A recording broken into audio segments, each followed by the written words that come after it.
Hello, everybody. You did not see anything. This is the case of the bloating man. It is a one shot specifically for Halloween, and I have written it myself, so you can't search it up and you can't look at spoilers Our unless modest you fellowship can expands. somehow Praise the sun. look into my mind. So, welcome to TPK Roleplay, and welcome to London in 1874. There has been an increase in sightings of the bloated man. Now, we're going to do things a little differently during this episode, a couple different times. First off, being I'm not going to introduce who we are playing with quite yet. But we do have some characters that have all been called to London with a letter. You should all have the letter already in your handout area, hopefully. Oh no, where did it go? Invitation for Okay, investigation. yes, there you go. So, you all received a letter that says, "To those skilled in the art of investigation and speculation, I humbly invite you to meet me at the corner of Broad Street and Drury Lane." Our characters have collected at the corner of Broad Street and Drury Lane.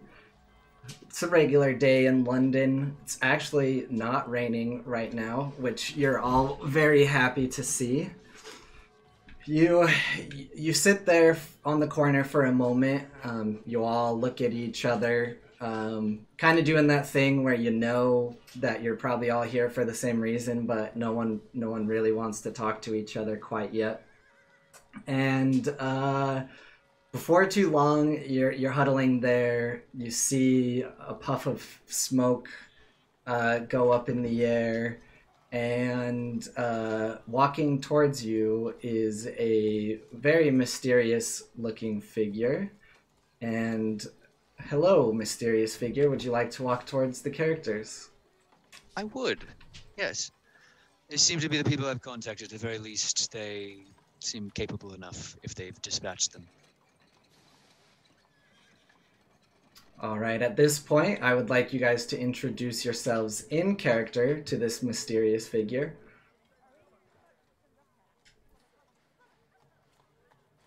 Who's in overlay order? Yeah, you're first. Really, any of you can begin the introductions. I felt it only appropriate. um, I will start first. Then, in that case, a bit cold to keep us waiting outside, wasn't it? Oh no, I'm sure you're made of very stiff stuff. I've ensured that as well. And you are? Oh, I was merely allowing you the chance to introduce yourselves first to each other. I assumed that would be the case with you all standing here. Pleasantries and all that. Well, It's a bit rude, if you ask me, that you haven't introduced yourselves yet. we could be anyone. No, you couldn't. I'm quite certain you are you. And especially that one. And I'll point over at Phil. Yes, I assume so. Elian, nice to meet you. Yes, and you can send the ministry my regards. I'll shake Yes. your hand. Yes, anyone else? Anyone else feeling social? I'll step up. I'll introduce myself. Hi there. My name is Valdani. Pleasure to make your acquaintance. Ah, yes, the expert on paranormal occurrences. Your assistance will be greatly needed. I appreciate your answering my summons. Yes, of course. Of course. Thank you for the summons in the first place. Then I'll just- come up. Ooh, go ahead. No, either of you, please. I have two hands. Indeed, it is quite the surprise when I got my letter in the mail, but hopefully I will be of some service. Oh, I'm quite certain of it. Someone of your skill set will be invaluable in any form of investigation. And I'll walk up and kind of push my glasses up, and I'm holding a bunch of papers and stick out my hand and, Aurora, hi. Did I catch everybody's names? Can you just repeat them all for me really quickly? Bill. Alian. Valdani. Yes, and of course Aurora here. I am glad you all assembled. And in case I haven't all figured it out already, my name is Holmes, Sherlock Holmes. I have asked you all here because there's been in case you haven't already read the papers, there's been a bit of an increase in sightings of a man who seems a bit bloated in nature. He's running through the streets, terrorizing local shops and weird events, and strange occurrences have been increasing, which has left the police befuddled to no great surprise. But, well, that's where we step in. All right, so everyone now should be able to see a picture of good Sherlock here. In appearance, Holmes is tall, over 6 feet and thin. He has black hair and gray eyes, thin lips, and a hawk-like nose. Holmes is scrupulously clean and is always dressed neatly. When you have excluded the impossible, whatever remains, however improbable, must be the truth. Sherlock. And now, I would like to introduce you to our full cast. And I believe Sherlock has some information to share with you all. So you want me to No, I'll just jump right into it then. Yes, well, if we are quite finished with the pleasantries, I would suggest we head off to the markets as our initial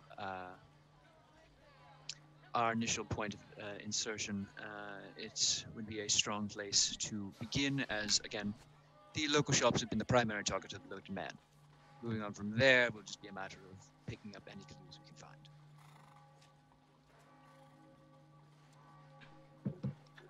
Does that sound agreeable to everyone, or shall we be a silent choir? I have no disagreements with that. Fantastic. Anyone else? No? Perfect. Follow me. All right. I will follow. So our players make their way to the market. As I said earlier, it is just a normal day here in London. You're actually very pleasantly surprised that it is not raining. You find yourself in the market area of London, as Sherlock mentioned, and kind of have free reign. There's almost anything you could think of that would be sold at a farmer's market type situation.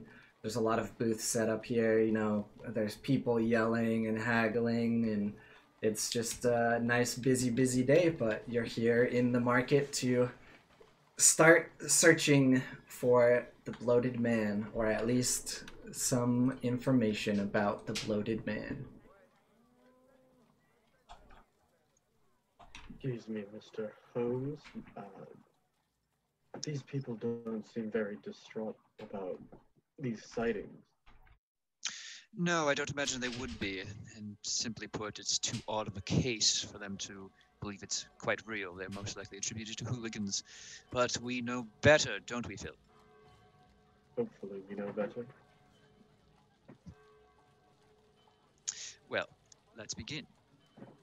Do you require a disguise for this, or are you confident enough that you won't be sent off by the masses? I mean, hopefully I won't. I mean, I know that... Actually, I don't know. You know what? A disguise would probably be better than taking a guess. And I'm just gonna turn into a human. Just a generic human person. Alright, do you turn into a generic human person just in the middle of the market, or do you... Oh, definitely not. I'm definitely behind an alleyway. Alright, great. So, you guys are in the market, you have free reign of the market. However you and your crew and Sherlock see fit to begin. If I might make a suggestion, we'd cover more ground if we split up and not be hanging on to each other's coattails. Some may seem to seek to interview others, and exploring the grounds would be a strong place to start for those more gifted in the perceptive senses. Of course. If we could, also, any attempts at sniffing out magical entities and leftover usages of magic, it would be greatly beneficial, and something I believe would be more suited to certain members of a group than others. First off, do you know where I may acquire some juice? I'm a bit dehydrated, if I don't mind saying. It's gonna kind of like... There should likely be someone here who has fresh pressed fruits, and if not, then they could almost certainly acquire some degree of fresh fruit and have it pressed for you. You've been here longer than I. Can you point me in the right direction? In this market specifically, I don't often tread, but if you, and I'll just point, I assume I could, like, generally get a gist of if there is a juice or fresh, at least fresh fruit. If you're looking for just juice or beverages, you'd have a little bit of understanding, so you can point him in the right direction. Yes, you can begin there, though, again, I would remind you we are here on business. Of course. Where do we meet afterwards? We will loop back here. I believe one circle of the market should be sufficient. And just scurries away. So I think each of you should be able to drag your token over to the market map. Let me know if you can and if you can move it. I would also like to remind everyone the information that I provided to you before this adventure. This is London. It is a new and developing city that welcomes all. But I don't know why you guys need such huge tokens. It's always great when that happens. God, I've recruited giants. Let me just... You may be 6 feet tall, but we're 7 feet tall. Right? But we're taller. That is... Seems There like we everyone's go. right. Chrissy, are you good?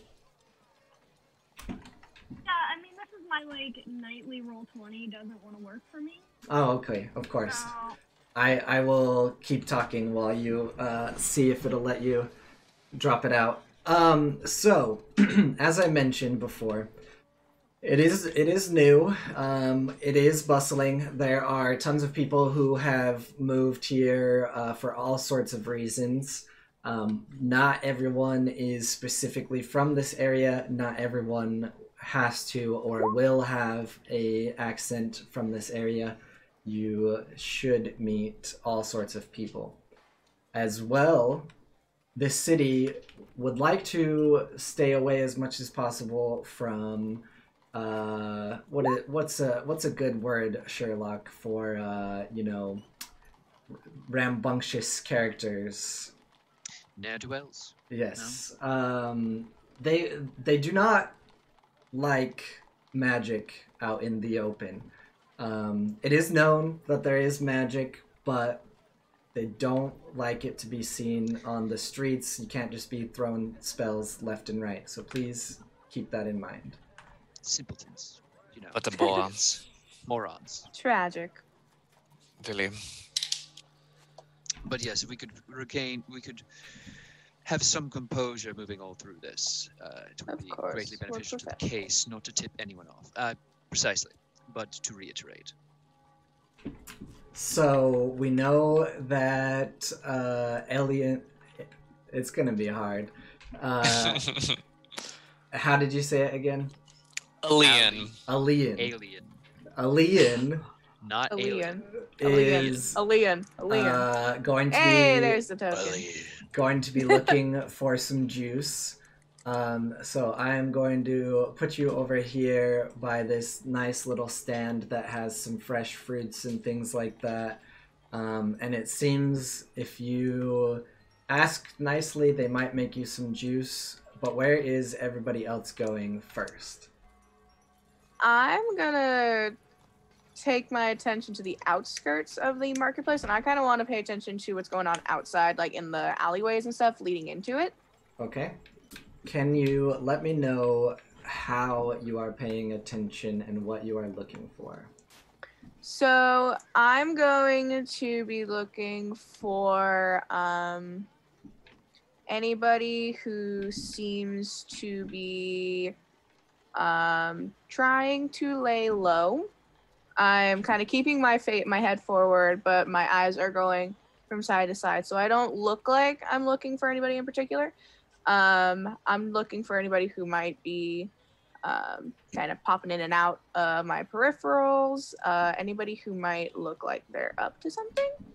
All right, great, good. All right, we have 2 people down. We'll circle back to what happens. What about Aurora or Phil? So, You go first this time.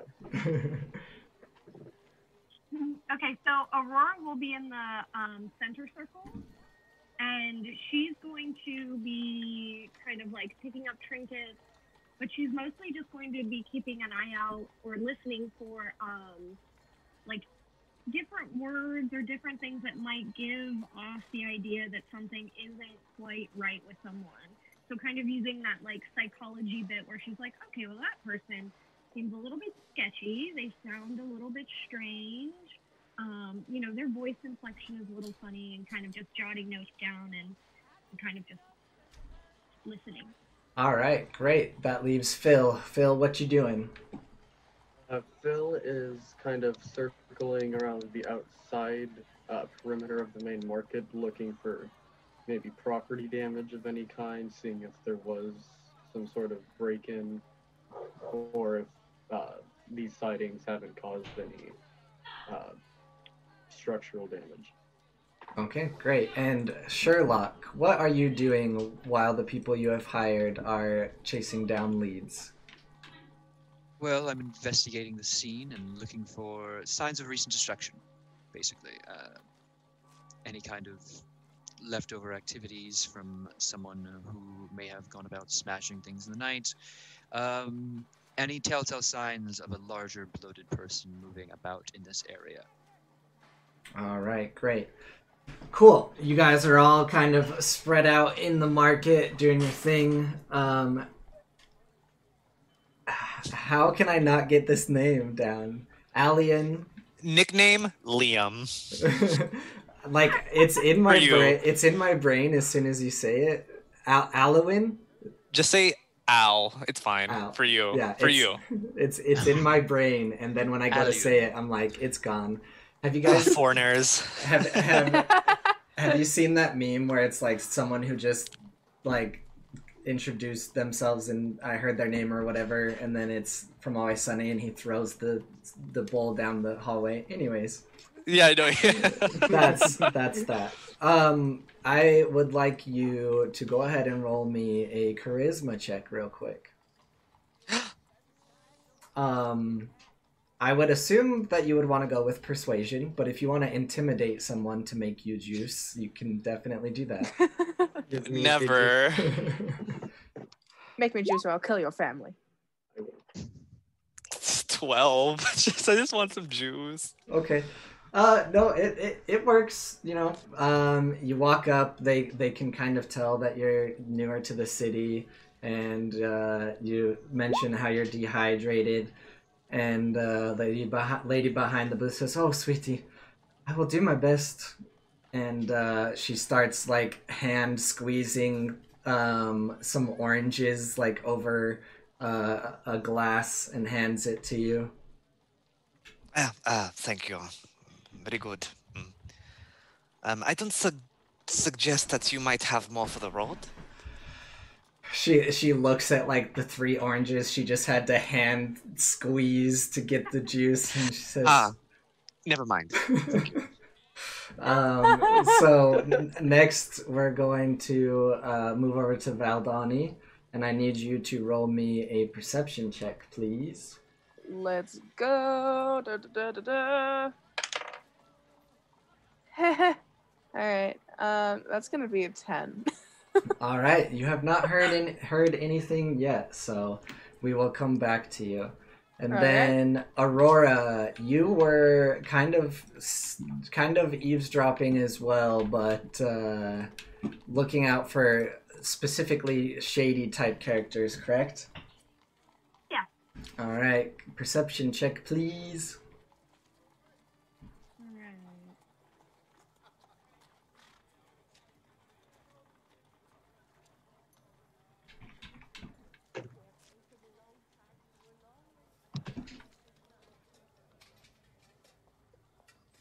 $23 total. Hey, there you go. Wow. That's Perfect. So you're kind of walking around, taking your notes or whatever, and you kind of hear off in the distance a little bit. You hear someone saying, "Man, did you hear? Did you hear there's some kind of weirdo running through the streets at night and causing all sorts of problems?" And you hear another voice, "Yeah, man, that is so weird." And it kind of trails off as they walk away, and that is all you hear for the moment. However, Phil and Sherlock, you guys are kind of both looking for the same general thing. You both, and I'm going to move you over together. You both, while you're walking around looking for stuff, kind of end up in this area over here. And I need both of you to roll perception checks, please. Sherlock, actually, can you roll specifically an investigation check? Sure thing. That changes it just a touch. I got an 8 on my perception. An 8? An 8. All right, Phil. For investigation, I have a 26. All right. So, Nice. Phil, you're walking and you're kind of looking for any signs of a disturbance or anything broken or whatever, and you just get incredibly lost, but somehow you slam right into the back of Sherlock and bump right into him, and now you guys are standing next to each other. Well, Yes, hello, Phil. How are you? I see you're hard at work. yes. I Got a bit thought lost. I saw. I wouldn't say lost. I would say improvising a route. So Sherlock, when he bumps into you, your eyes actually like go to a section of a crate, and you see that on the corner of one of these crates here is some kind of like liquid or something that looks like it shouldn't be there. Worry not, my good friend. I believe your blunder has actually set us on the correct path here. And I will go and move and check out that liquid in more full. All right, how are you going to check out this liquid? I mean, it's near a crate. It's on the corner of a crate, stuck to it. I will take out a. I take out a small vial and little swipe of paper, and I'm just going to carefully pluck it up, stick it to the paper, and let it kind of just boing up and down. Try and just shuffle some of it into a vial if possible. Yep. So while you're doing that, as you get a little closer and you kind of interact with it, you notice it's not exactly a liquid. It's got more of like a viscous, like oozy type consistency to it.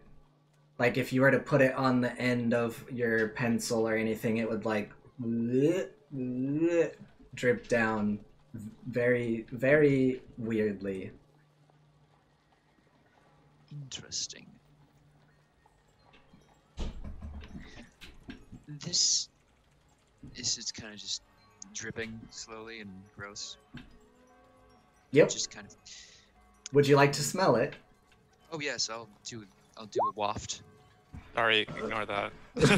Yep. As you smell it, it smells very, very awful. Kind of smells like hot dogs left out in a hot day and then boiled in some kind of terrible liquid. Strange scent of stale meat. Phil, what do you make of this? And I'll like put it in the vial itself. I'll just kind of like take some of the goo and kind of just shuffle it into the vial and offer it over to him. I'm good. You're good. I'm going to just take the vial and just swish it around and see if it's more viscous than fluid.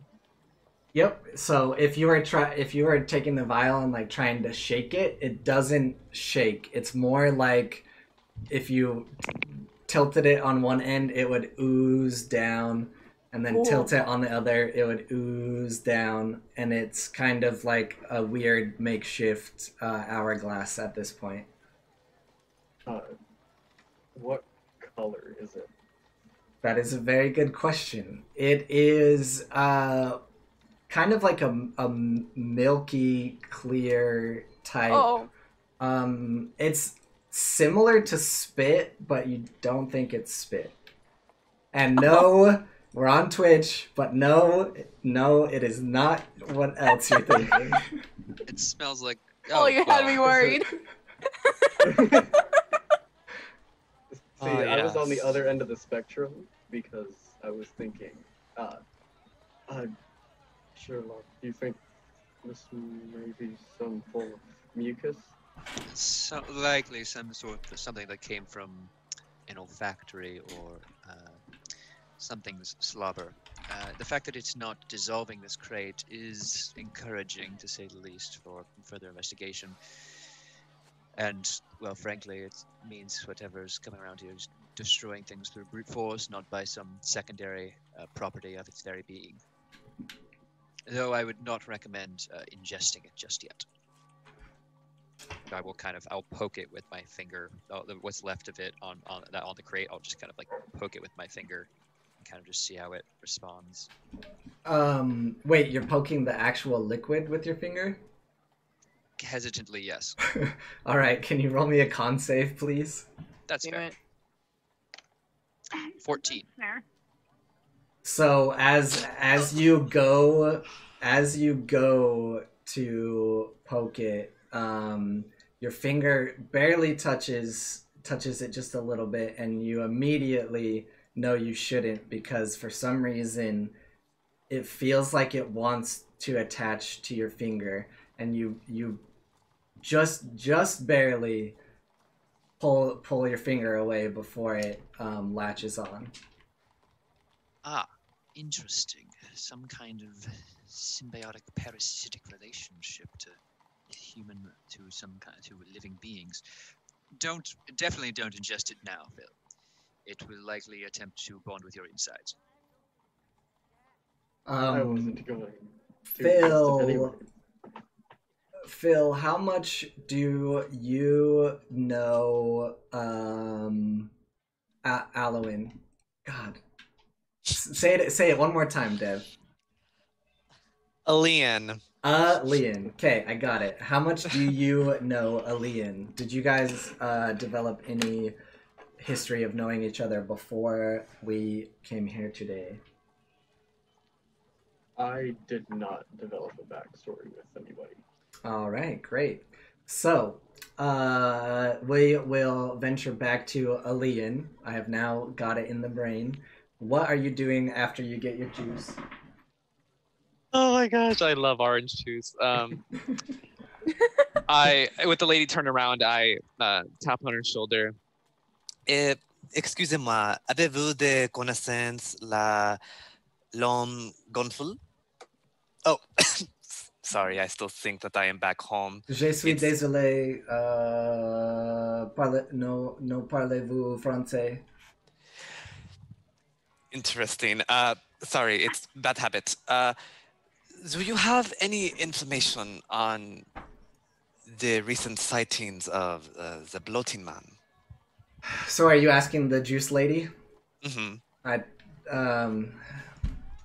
Oh no, sweetie. I've never heard of this. I don't really keep up with current times. I'm sorry. I don't buy any of the newspapers. I can't quite afford it.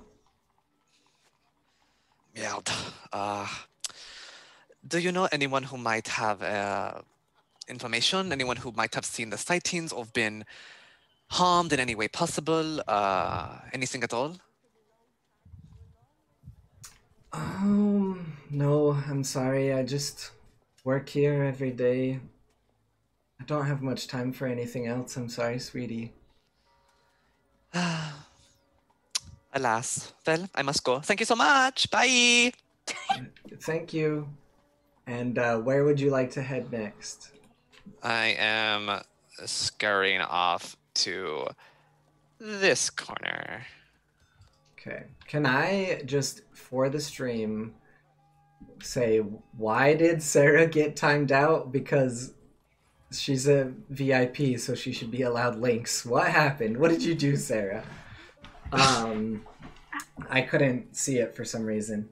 Anyways, you head over there. You and Aurora are kind of getting close together. Valdani, can you roll me another perception check? Alright. Ooh, that's better. 16. Okay. You hear the other end of the conversation that Aurora heard earlier, and it's just two people kind of talking about it, and one of them says, "Yeah, man, I just got here the other day from America. Oh, things are weird here. Already, talk about some guy who's bloated or something. Like, what the heck?" And then they kind of just walk off out of the market. Okay. I'm going to keep note of that. What do they look like? Did I get a chance to look at them? Nope. It was Alright, you're just barely hearing the conversation in passing because you're kind of trying to pick up on, certain conversations. There's a lot of other people moving in and out of here. It's pretty busy. So All right. Then I'm going to then make my way over to this corner of the market after that because they left. So I'm going to kind of keep note of that and decide I've looked enough around here, start making my way over to the other side of the market. all right, great. All right, Aurora, can you do me another perception check? Sure.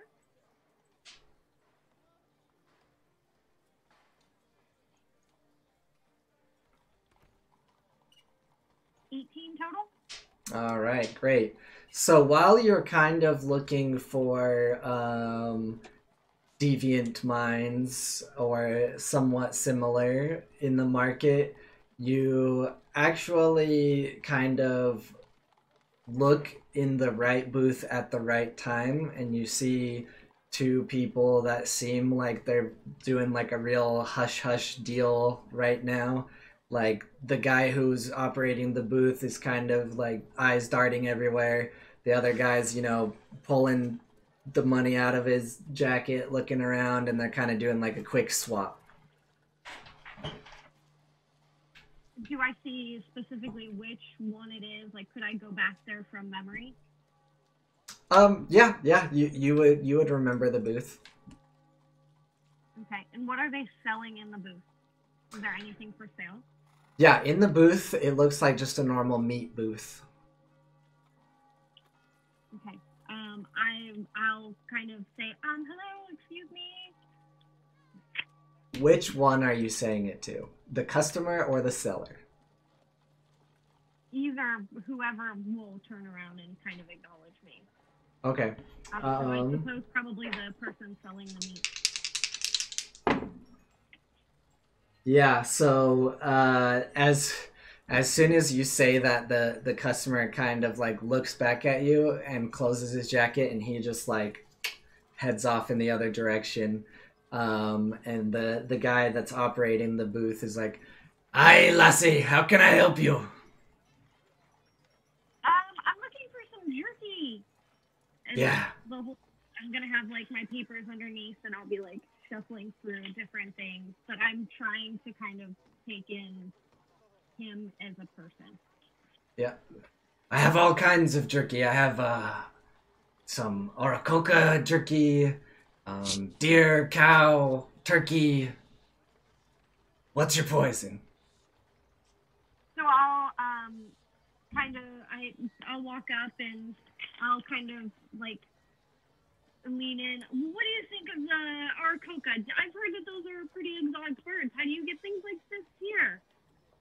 Oh, well, I have all sorts of people traveling the high seas that bring me all sorts. Interesting. Okay. And I'll take a couple of pieces of that and pay him for it. Okay. He's like, "Ah, yes, great choice. The silver slipper just brought me this the other day." And then I'll jot down, do I notice anything about him? Like, anything in the store that's kind of like magical, aside from the obviously very weird meat? From first glance, it just looks like a normal meat booth. That's it. Okay. I'm gonna head out and see if I can catch an eye on the guy who was also purchasing something. Okay. Let's see if you can. Yeah, you for some reason can catch up to him very easily. Alright, I just want to stealthily follow him for a little bit. Okay, go ahead and roll a stealth with advantage.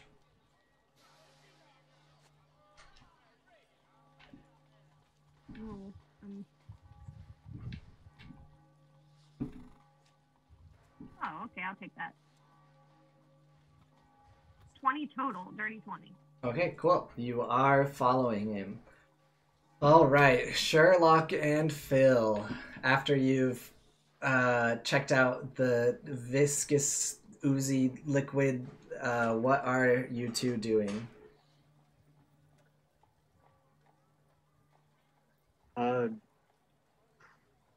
So the box that the liquid is on, is that like moved at all, or is that liquid just on it? Nope, it's just a crate. It just looks like maybe something brushed past it and, transferred the ooze onto it. Is there any path of ooze that we can now recognize, kind of knowing telltale signs of what it looks like? I don't know. Maybe you should roll a perception and see. A perception. Very well then. Accept this challenge, sir. Sherlock, if you're doing it, you can roll a nature check. Nature. Okay. Cool. That would be 16 on nature. I don't know my perception though. Okay. Yeah, sorry, I don't know why I said perception. Just got in the habit too much. Yeah, so you kind of, by that check, know the direction that the transfer happened in, and it's over here to like the east leading out of the market. But you don't pick up on any other spots of it or anything else other than that. Interesting. It seems that as he arrived into the market, his movement became slightly more erratic. That, or I'm simply missing something. We've been here a while, though. We might want to check back with the others, see if they found anything. What do you say? I concur. Fantastic. All right, great. Valdani, what are you doing now at this other part of the market? I'm gonna be looking for the same sort of business over here. Now that I kind of have knowledge of people around here talking about it, I'm gonna be more looking for. Well, obviously, I'm looking for information about the bloating man. I'm gonna be a little bit more on higher alert for that. Okay. All right. Yep. This time for sure, roll a perception check. All right. That is going to be a 21. All right, great. This time at this end of the market, you, and I'll go ahead and move your token. That way it's just easier than pinging. Over here in this group of booths, you hear actual shop vendors talking about it, and they're kind of just saying the same thing. Like, yeah, man, this place gets weird at night. Don't really know if I want to go to the night market again. It's just not worth it. I'm going to walk up to this vendor. I'm going to also from a little bit of ways well, no, I'm gonna walk up to the vendor who's talking about it. And what are they selling here? What are you buying? Well, I'm just looking around for now. However, I was a little interested in what you were just talking about. Was that the you said it gets weird here at night. I'm afraid I'm not from around here. Could you elaborate on that a little bit? Well, I'm glad you said that you were new here, or else I was gonna think that you're new here. Yeah, haven't you read the papers? Well, I'm afraid I haven't. Yeah, I haven't. Right as you say that, there's a little boy that says, "Extra, extra! Read all about it. Sightings of the bloating man increase." And Cool. I'll Just kind of take feign you. ignorance. I'll take you back here for a second, and Alright. this is the clipping that is on the front of the newspaper. The Scarlet Times. If you want to read any further, you would have to purchase one of the papers from the Newsy. I'm going to. Yeah, I'll buy one from the kid. Well, look at that, lass. Perfect timing. And the Isn't it? Newsy, you just kind of call him down, pay him, and he runs off super fast. Extra, extra, extra special pricing today, and just Alright. runs off. Does this news article have any information that I did not know about before? Yeah, so you kind of unfold it. The front page has the article, the sightings of the bloating man increase, and it talks about how the night before there was a sighting in the market, and the person or thing knocked over a bunch of crates and ran away.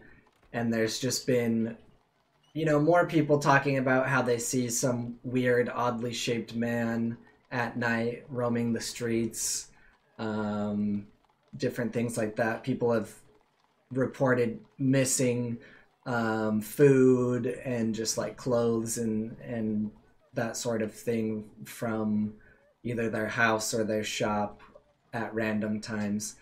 Some of it you feel people are kind of doing that usual thing where, because it's a story in the newspaper, they're kind of adding on to it. One guy thinks that the thing ate his dog because his dog's been missing. So Okay. Is there any sort of illustration, interpretation of the bloated man, or pictures in the article that would show any sort of like outline, even if it's vague, of maybe what it looks like? Nope, not Or really. Just description. Yep, that's all the description says. Just some weird kind of bloated or bloating man. All right, then I'm going to kind of skim over this. I'm going to look back at the vendor.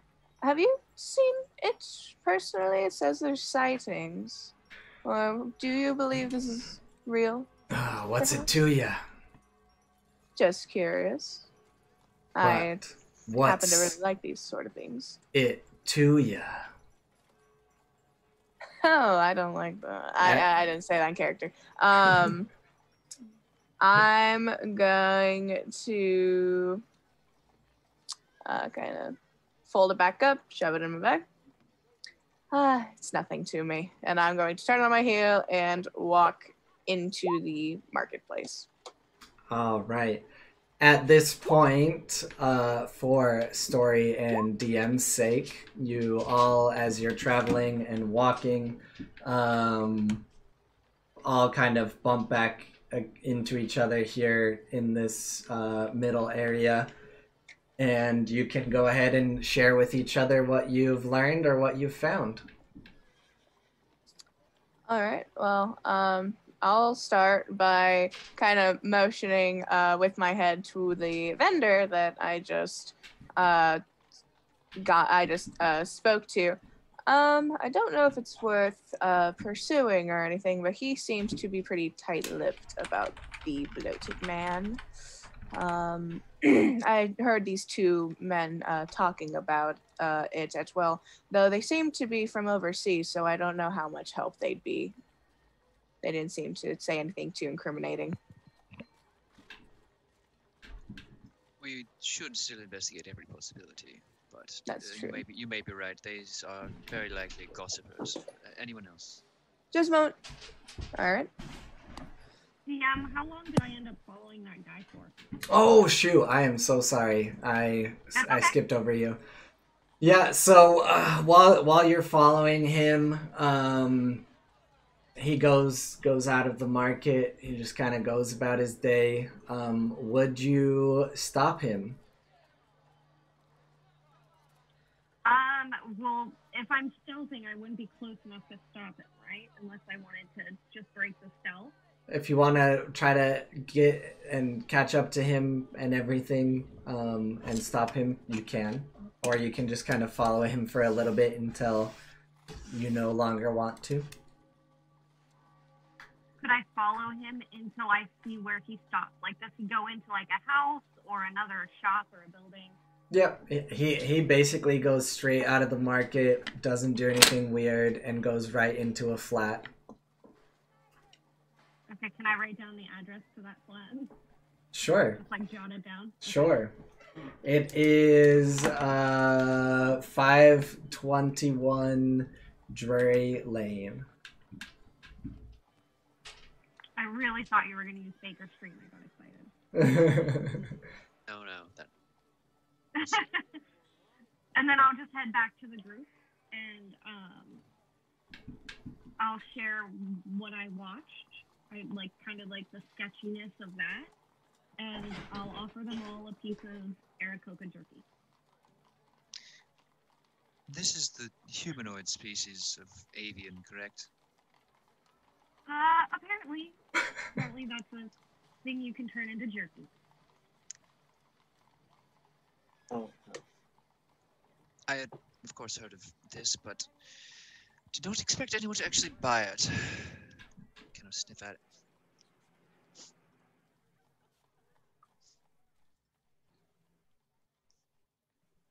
It is certainly a jerky humanoid.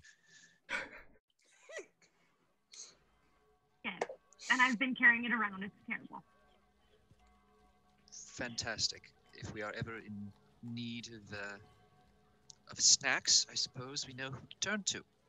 Snacks with a dubious moral standing. But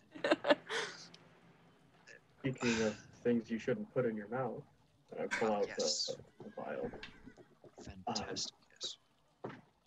We found this over by the crates, and I point back at the direction. It seems to be some kind of slobber or mucus that seems to want to bond with some kind of person. non-Newtonian bioadhesive, seemingly very intent on connecting to living tissue. The end goal of which is still unknown, but we can of course test for this if, for instance, we had some kind of jerky. Oh. There is someone in your party who might be very interested in that vial, hearing these descriptions. I was just about to speak up, but I heard. I would like to inspect, but I don't have my supplies here crowded. It's too many people. I suggest we get a little ways away, if you Of don't course. mind. No, of course. We can go back to the original source as well if you acquire a larger sample size. Though I am interested in learning more about this strange dealing as well.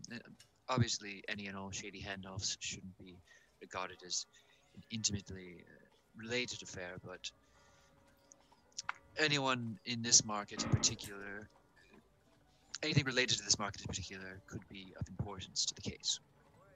Yep. So Sherlock, after everyone gives you their information, you would actually, from your experience, know that Valdani just kind of didn't pick up on what the shopkeeper was saying or didn't want to pay him. But it seems to sound like he had information, but it came with a price.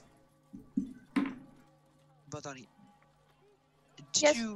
did you, in your dealings with this shopkeeper, this information, it didn't come freely, or were you unwilling to deal?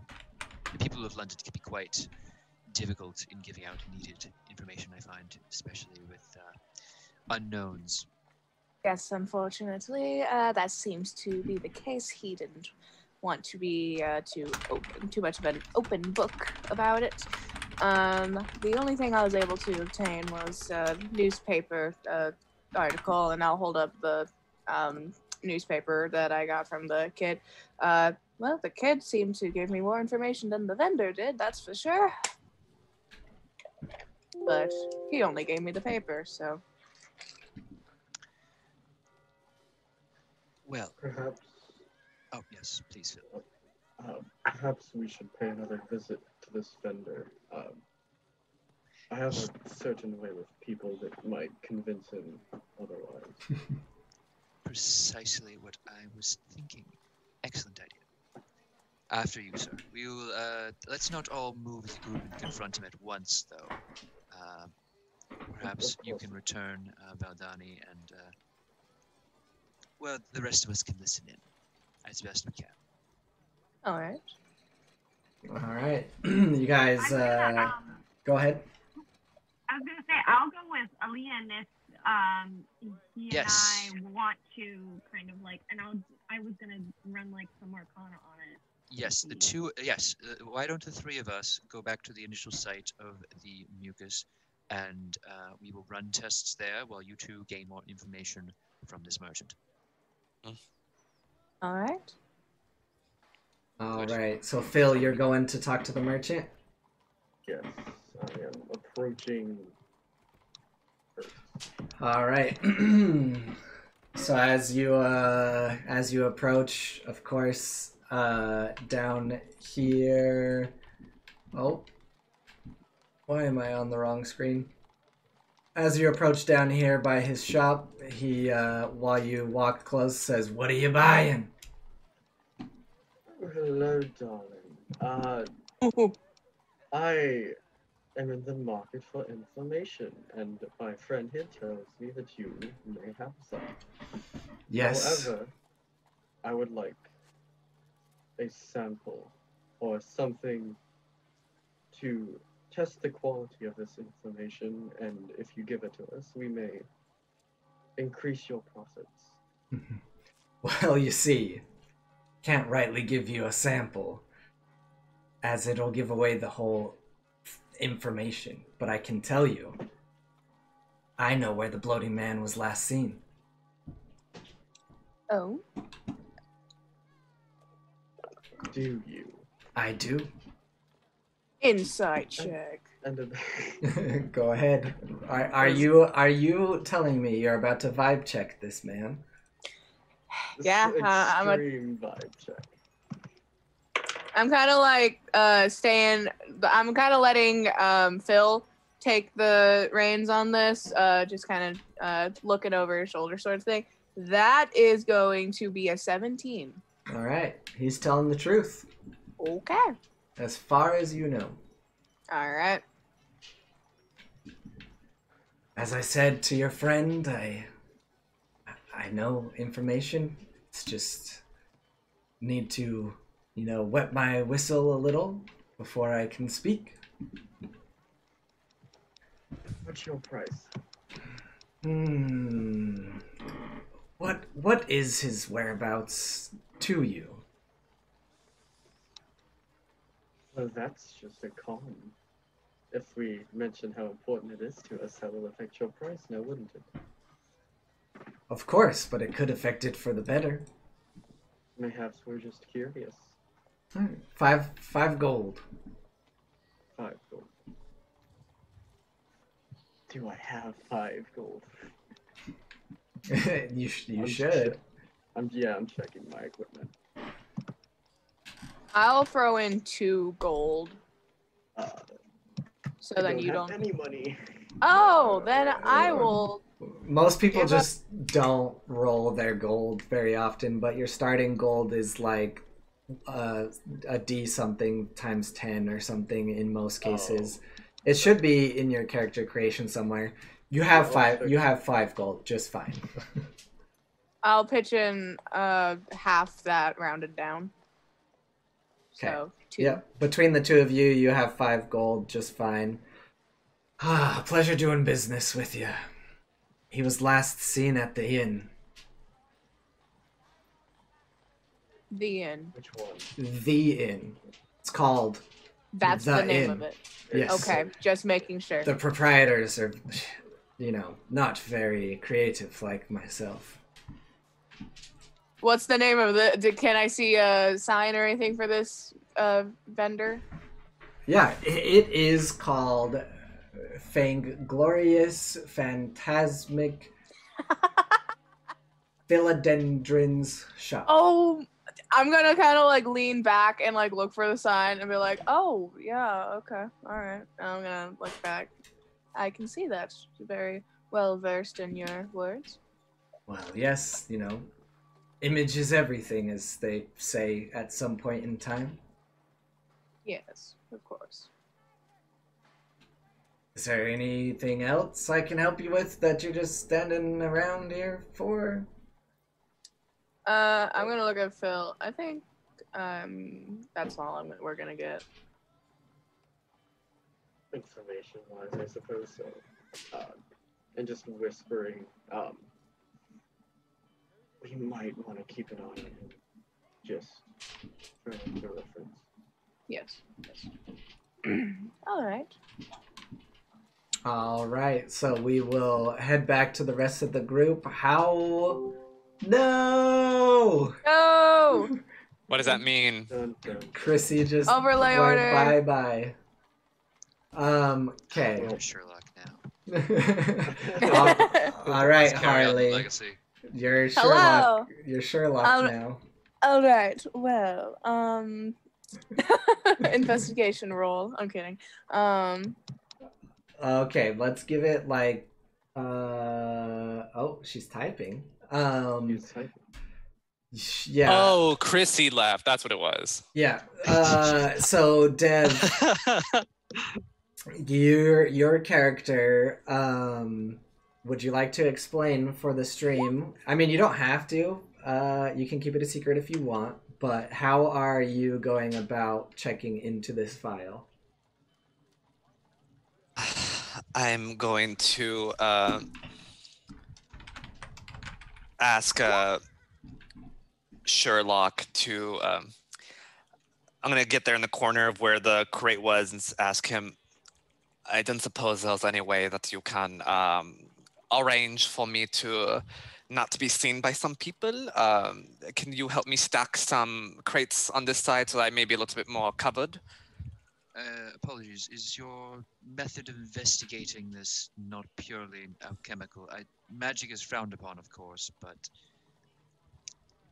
the application of science is strange. Luckily, what I like to take precautions, and luckily, the extent of the magic I would use in this instance limited, very limited, and non-visual for any third party looking at us.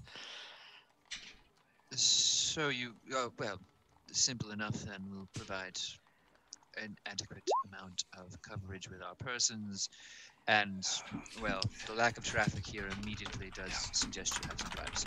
As taught to me by the ministry, it's simple foundation applications. Now, let me be so kind as to view the sample. Of course. Yeah. Before you do anything, can you roll me a d20, just a d20, and let me know what you get? 16. All right. As soon as you kind of grab it and look at it, you would know from your experience that you don't need magic to further determine what this might be. It is not spit. It is more like fleshy pus. Oh, Yeah. lovely. That's sexy. It's a secretion from some part of the body that doesn't normally secrete. If you want to use magic to figure out more, you can definitely try. Excuse me, Mr. Holmes, and I'm gonna flip through my personal notebook and references. Not this, not this. You see, Mr. Holmes, this pus of sorts was secreted by said creature. It could be, based on its abnormality in substance, it's possible that this might be left over by the quote-unquote bloating man.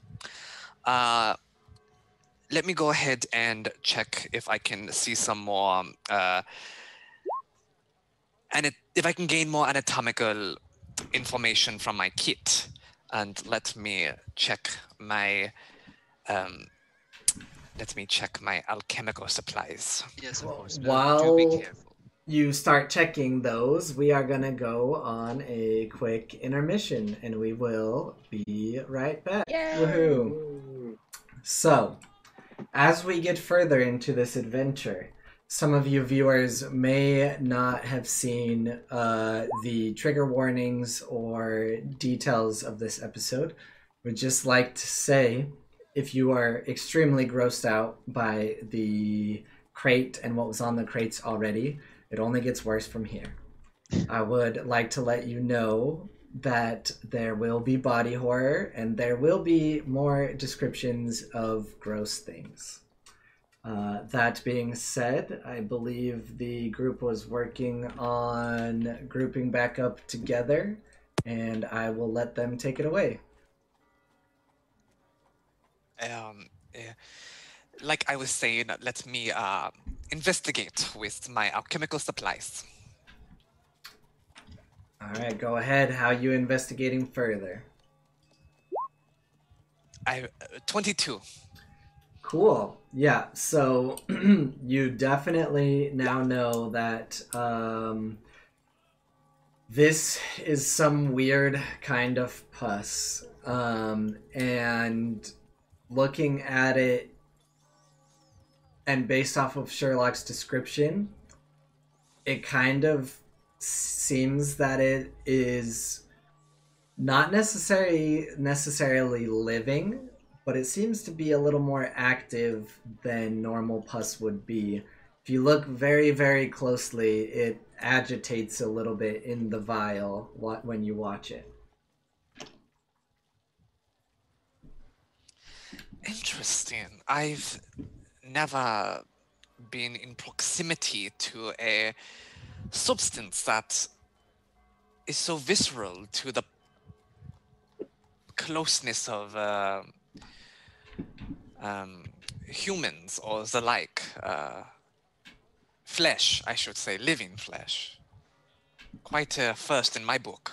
The Ministry would love to hear about this when they can. Well, there are certainly enough for you to take a sample should you wish. But beyond that, is there any other information you can gather? DM, is there? Nope. You have been given everything you know. I'm sorry, but that is the extent of my knowledge in regards to this substance. If we wish to know more, we must find something else. It was agitated by contact with human flesh, then be interested if it's purely human, or if perhaps there is... Aurora, would you mind sacrificing some of your jerky in the pursuit of the truth? Oh, absolutely. And I'll pull some of my jerky out and hand it to him. And while Sherlock is doing that, can I do an Arcana check on it? Of course you may.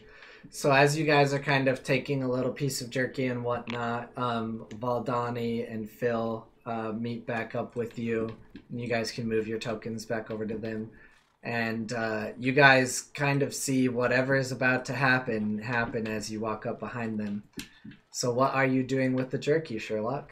I'm going to supply this pus with a touch of jerky. It devours it. Interesting. It seems to feed on the living tissue, or rather dead tissue in general. Certainly more reason not to interact with it without barriers. But, well, I see our patriots have returned. What more news do you bring? Phil, take it away. You're the one that got most of the information. So, we lost 5 gold, but gained the last known whereabouts of the bloating man. And DM, where was that again? It was the inn. The inn. Called The inn. The Inn. He was last seen at the inn. The inn. Yes, the inn. Like the name is the inn. I would like to clarify. Which inn? An inn? No, the name. The name is the inn. Yes, I understand. There is an inn. So which inn? That's the name of it. If there was a sign. First base. Above the inn, capital T, capital Yes, I. capital T-I. The inn. The inn. Strange. Well, we have an understanding of a bit of a threat that this creature poses. We have 2 potential leads if we think that our shady handoff is of any interest in our future investigations here, and one that is much more clear and succinct by going to the more immediate location of the bloated man. Aurora, do you feel your lead is sufficiently connected to our case, or?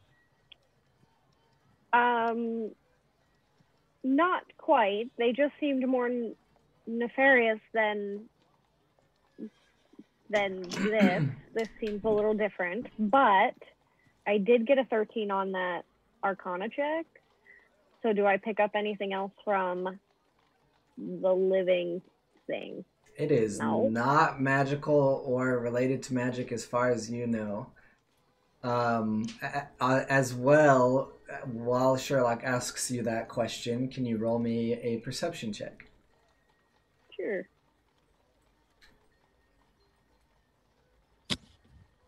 Did you guys use all of your advantages or +2 and stuff like that chat gave you earlier? Not yet. Not yet. Okay, so Get any from chat. Chrissy, you have an advantage. Dev, you have a +2. Nerd Warudo, you have a +2.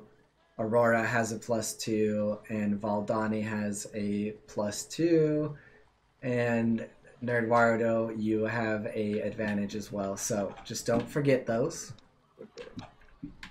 I stopped looking at chat for 5 seconds. It was like all at the very start. So. Oh, was it? What you got? 14 total. Okay. So, being who you are and your studies, you hear that question from Sherlock and you kind of think back and you just kind of like almost want to facepalm. You realize it was just a simple drug deal and you're probably overthinking it. Sounds about right for her. Yeah, she's gonna like kind of shift through her notes and hand one off to Sherlock with like the description.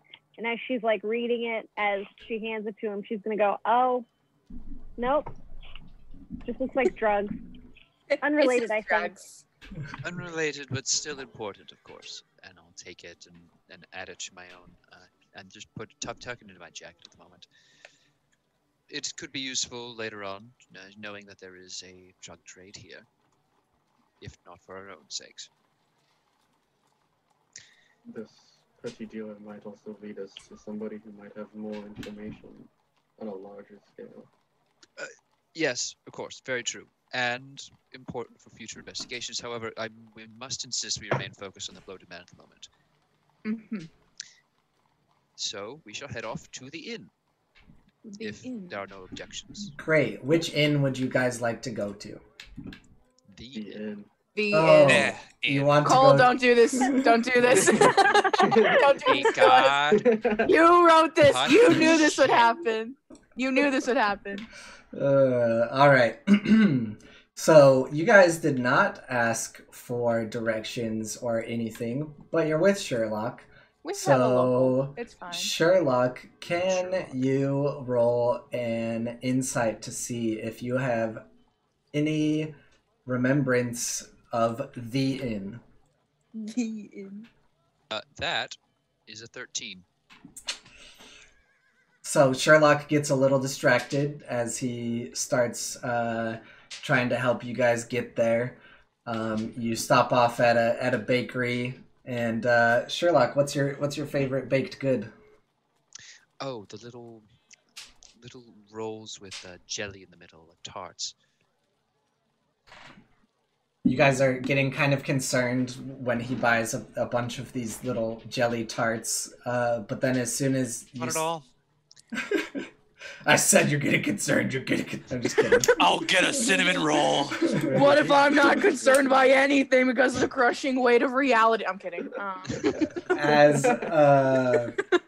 As you all step out of the bakery and he's just kind of snacking, Sherlock, you look over and to your right, and as it usually happens with Sherlock, he finds his way, and you guys are outside the inn. Perfect, just as expected, and we have enough food to sustain us that is not made of humanoids. Yay, that's always wonderful. All right, I will move you over to inside Moral dilemma in that. of the moral inn. dilemma to these tarts. Have a tart, Sherlock. Yes, please, and everyone. on the next roll. Jelly tart. Oh, thank you. I'm gonna take one. Sherlock has advantage on the next roll. So you guys are now in the inn. Which inn?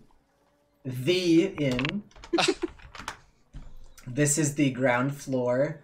And I am also now realizing I did not drag in music for an inn.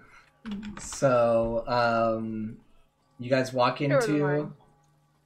I can imagine in music. The bard is out on sick leave. Yeah. It just goes completely silent. Let's see. We'll try this for a second and see how it goes. This is a very nice looking inn. It's very nice, warm and cozy. Hello there. You must be looking for a place to stay a while. Nope, that's not what I wanted. I was like, Cole, where did that voice come from? Damn!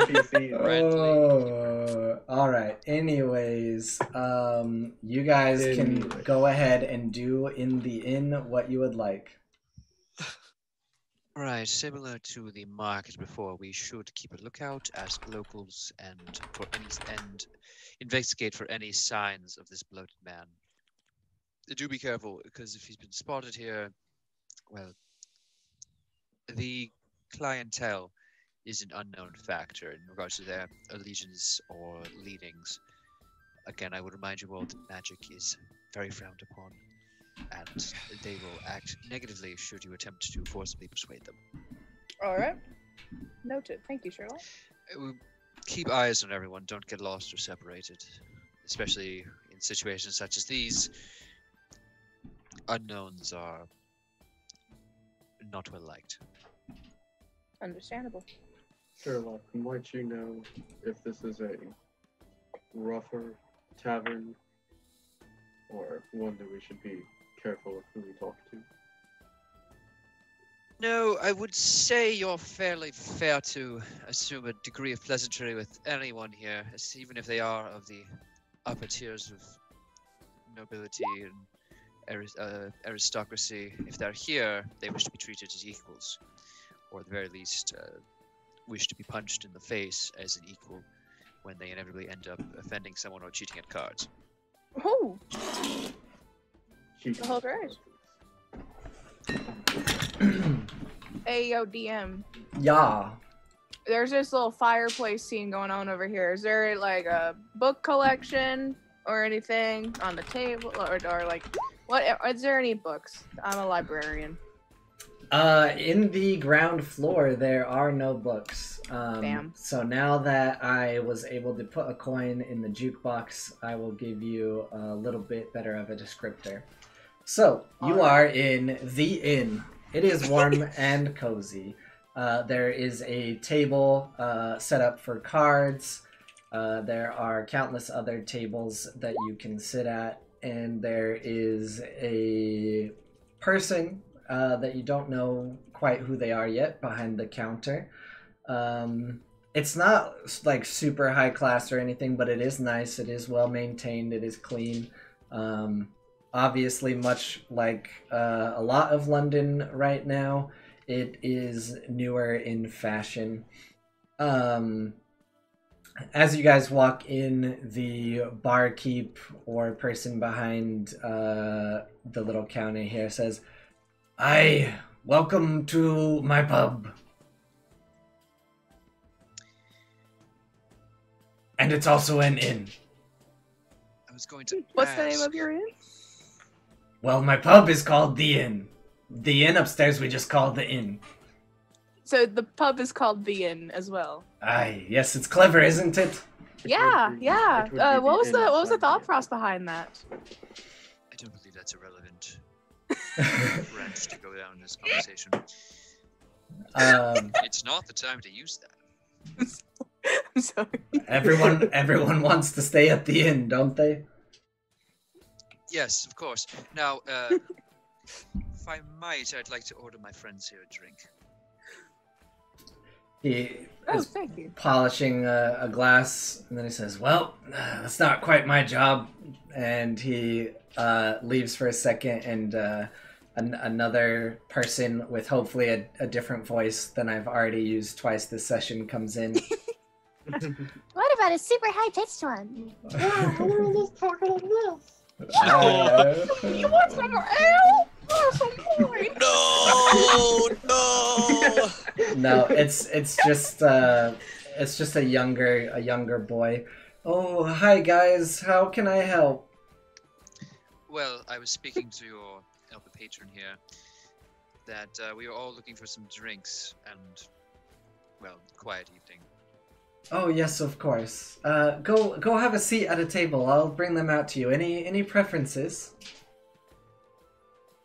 Please order whatever you like. I can cover it. Oh, all right then. Do you have anything that's a bit more fruity? Oh well, it is the season. We have a great pumpkin ale that I had a little hand in myself, if I do say. Part my recipe, part my father's over there. I can definitely recommend that. Oh, perhaps I'll try that then. Okay, and everybody else? You wouldn't happen to carry anything from the Burgundy regions, would you? Which Burgundy regions are you speaking of? French, of course. Oh yes, of course. We're speaking the same thing. Yeah. A red or? Well, naturally. Okay, of course. Yes, I can handle that. Don't know if he's much of a sommelier. And the rest of you? Just bring me something that you think I would enjoy. I don't quite know what kind of person you are, but okay, I can decide. Have him get one of what I'm having. Okay, great. And You'll enjoy it, I know. the other two? I walked past, so I didn't even understand. I didn't even know what you guys were doing. He'll also have something. I'll point over to Aliun. He'll also very likely have something fruity. If you have pressed juice by any chance, and can splash something a bit stronger in. Ooh. On the side, of course. I'd Okay. assume. Okay, no, I know just the thing. And you miss, he says, looking over at Aurora. You'll see her kind of like just look at everybody ordering these very fancy drinks, and she's gonna go, I'll just take a beer. Okay, of course, great. Would you like a house specialty or just, any regular old swill? I'll take the house specialty. All right, great. And he rushes off, and you're all welcome to take a seat at the table. I would hope you want to sit together, but I mean, you don't have to. I don't know. These are pretty weird people. I don't have a great feeling about it. Weird is a word that boring people use to describe fun people. Okay, Facebook inspirational quote page. Okay, Forever 21 t-shirt. Seriously. You guys can hear. I heard that quote like 10 years ago. Bargain Bin Spencer's t-shirt. You're right. That's my spirit animal. So while you guys take a seat, you can kind of just hear him clanging around in the back in the kitchen, getting everything ready. But for a moment, you're sitting there at the table with just yourselves and each other to keep company. Is there anybody else in the tavern? Nope. It is about the middle of the day, so surprisingly, no one else is drinking right now. Smart. I guess it isn't out of the ordinary for there to be a sighting of something that is suspected to have eaten a dog, and then that establishment lose business. There is a wide, bustling population here, and many, again, despite the knowledge of magic existing, are much more comfortable with the idea of it not, and it all being a fairy tale.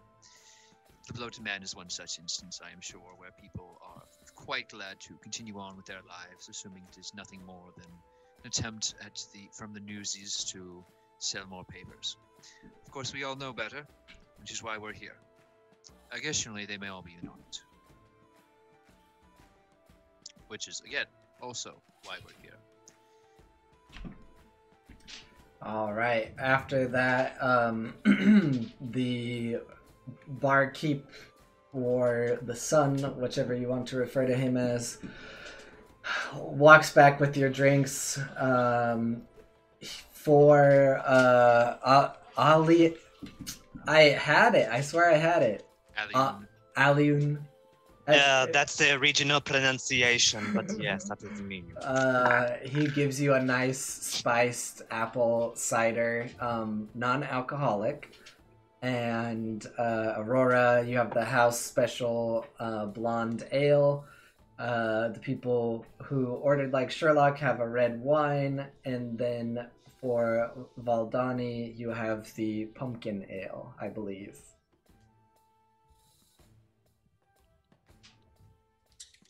Is there anything else I can get you guys? And are you wanting to rent a room, or how else can we help you? question about local events, actually, if you're willing to humor me.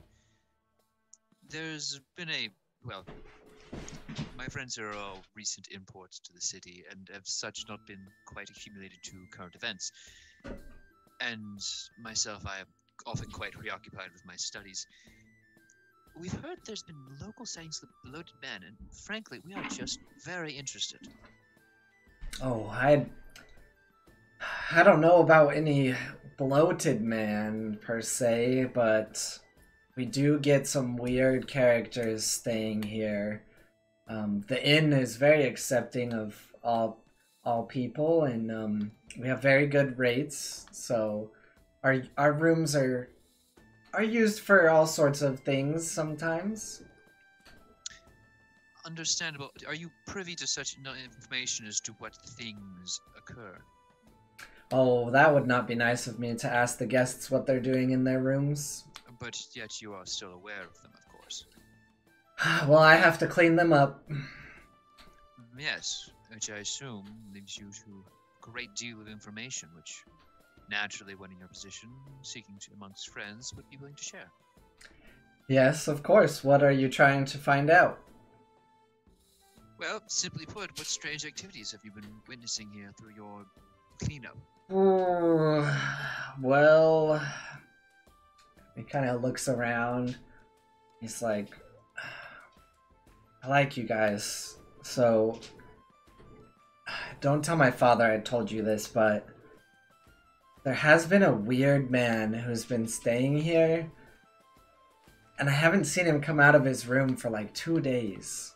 And he doesn't let us come in or clean or anything. I hear weird sounds at night. It's weird. When did he exactly arrive? About 4 days ago. Interesting. He has not left his room since. And he hasn't No, requested any... I'm sorry. I said he has not left for 2 days. For 2 days. Apologies. But he has been here for 4.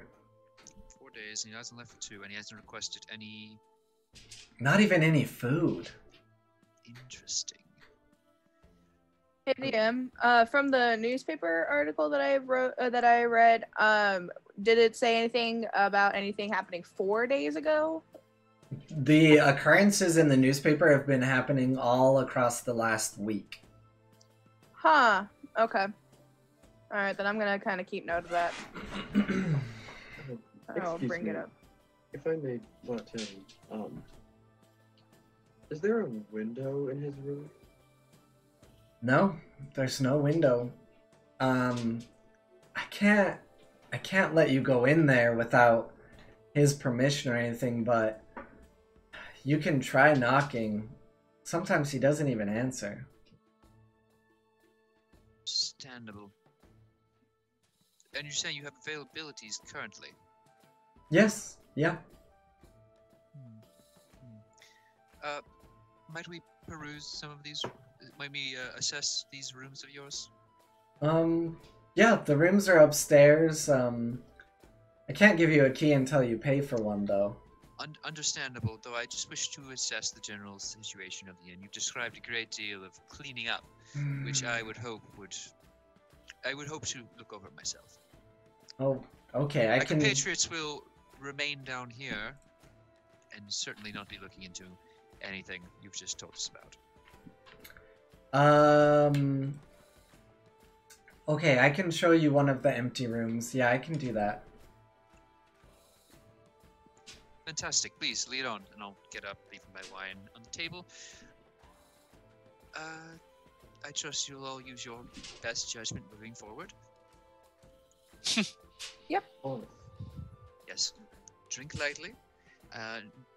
We will meet right back. I'll be right back. And I'll head off. Alright, great. He's gonna lead you upstairs, and I don't like this. you come up the stairs, and here's what you see so far. Fantastic. I'm just gonna literally head into the room and play like I'll like extensively look over this empty room if he's showing it to me. Yep. Buying So time. let's see here. Take He time. walks you down this hall, and he brings you around the corner, and he'll take you into this room here, and he'll say, most of our bedrooms are only one person, so we do have one room that's more of a couple room if any of you would like to sleep in the same bed together. But here's what the single rooms look like, each of them. Interesting. Would you mind if I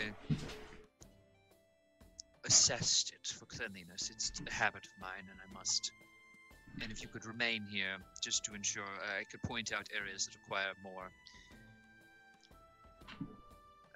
How should we put it? Abrasive dusting. I mean, who are you? Are you with the city? Are you some kind of inspector? Oh, I'm sorry. Apologies. I realize many haven't heard of me. I'm just a clientele at the moment. No need to worry about names yet.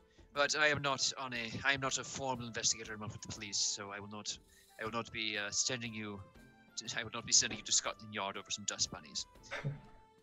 Oh well, yeah.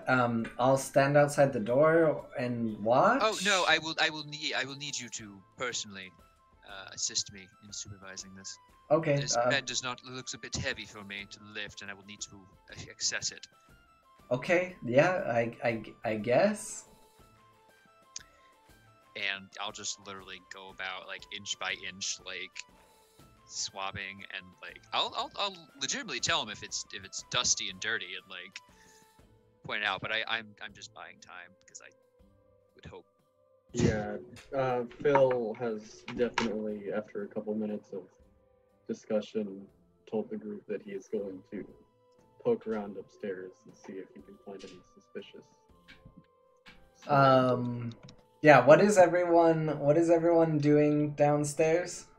Before Phil gets up, I'm going to pull the newspaper article out of my bag. I'm going to lay it down on the table, and I'm going to point to where it says that the attacks have been going on, like the earliest date, basically on the article. And I'll be like, it's worth. I'd say it's worth potentially looking into, but I have a feeling that this might just be a strange man. This might not be our guy per se.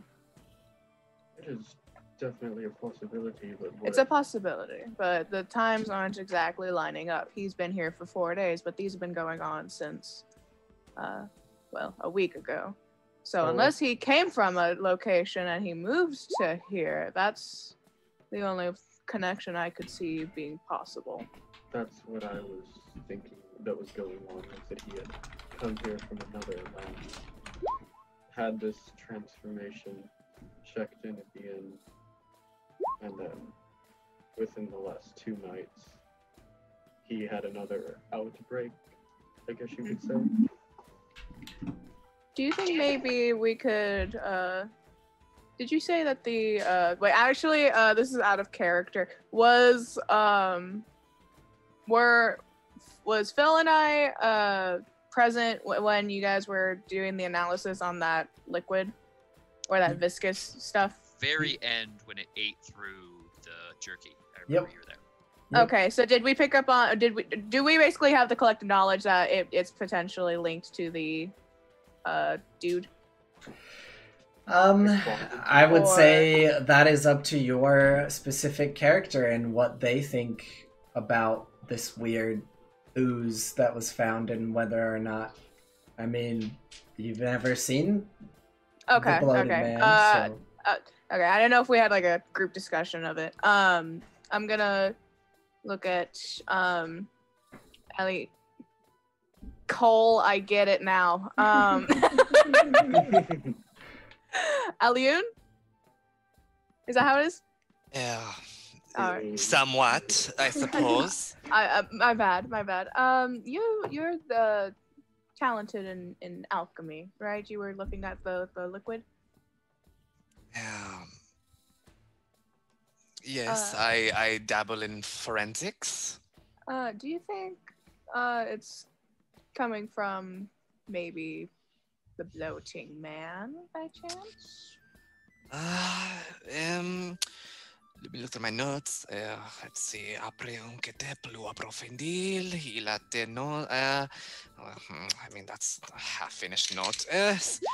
Yes and no. I mean, it's too hard right now to tell at this point whether or not that substance is linked directly to the bloated man, only because foreign, yes. Substance, that is the foreign substance. Unusual, yes, but if there's anything I assume that you two would understand is it's too early to directly link this substance to the bloated man without further investigation, although it does prove a fruitful clue. I was just about to test it some more with some fire, see how it responds, hoping that you two would be going upstairs. I don't know about you, but I think that our friend wanted us to investigate. Seemed as if he was a bit cheeky, as others might say.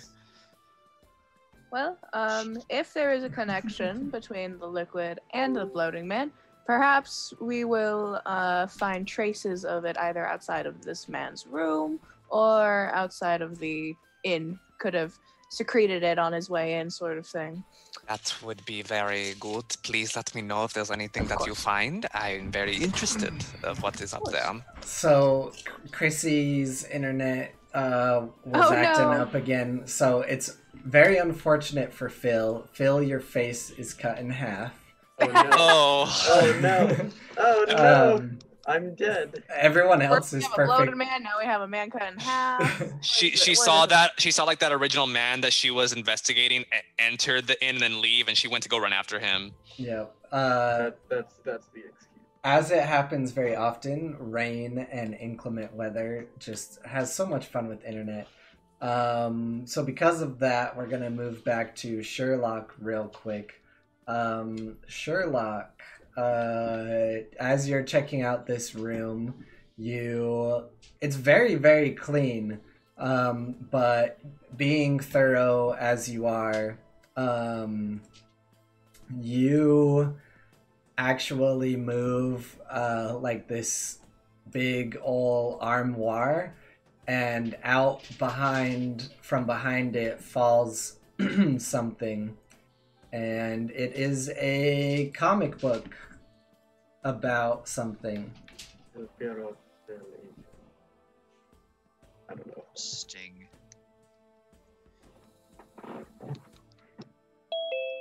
I hope it's sufficient it would be alright if I held on to this for a moment. Yeah, I'm sorry I missed it, I guess. No need to worry. I'm a collector of such tomes. A new medium of entertainment, certainly, but enjoyable nonetheless. While you're in there, can you roll me a perception check real quick? Okay.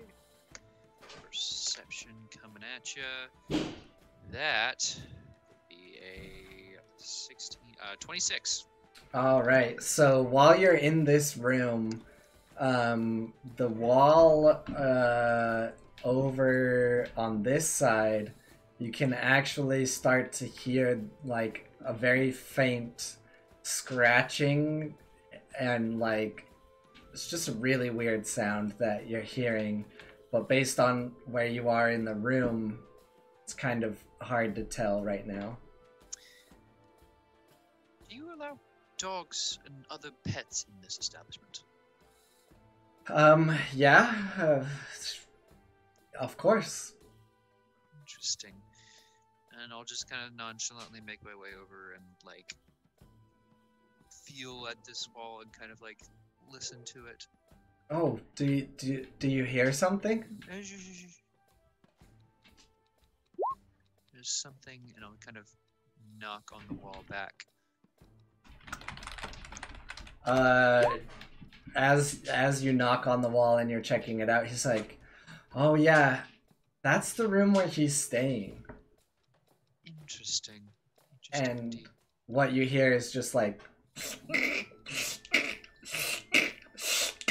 and scratching and scraping.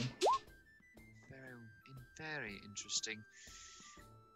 Now, this Armoire, would you mind helping me with this again? I can't be like looking out the door every once in a while as I go, just to make sure. Yep. Back to distracting him. What are we doing with this? Oh, you see, there is just a matter of just adjusting this slightly. I find if you shake furniture, a lot of sediment can be tossed up. It's not something you can normally do in a once-over cleaning, but it prevents anything from settling too deeply into it. If you would just, please. Oh, yes. Okay. Yeah, I mean, there was already something hidden behind it, so... And he starts working with you to shake it of some sort. What is... So it sounds like a lot of people downstairs are creeping upstairs. Dev, you say that you're testing the sample with heat and flames? Mm-hmm. Yeah. It tries to not be burned. It moves more than you've seen it move before when you try to light it on fire. Interesting. Oh, all right, Aurora. What are you doing? Are you sneaking upstairs with the rest of the group? So I'm gonna stay down with Alian. No worries. It is. Yes, that is my name. Yes. And I'm gonna stay down with him and kind of just check out the matter. All right, great. For those of you sneaking upstairs, where are you heading? I think first we just want to figure out where Sherlock is right now. I assume I'm making a... Yes, very good. Keep going. Only a few more minutes longer. We should get all the dust off this. Yep, basically. You can definitely hear him. I'll resize your tokens as you throw them out. Yes, I apologize to the fellow staying down the hall from us, but, well, he's making a lot of scratching noises himself, so I figure it's only fair that we get this room as clean as possible. Alright, where are you two heading? Where are the doors? To, like, the door, or where are the doors to the, rooms upstairs?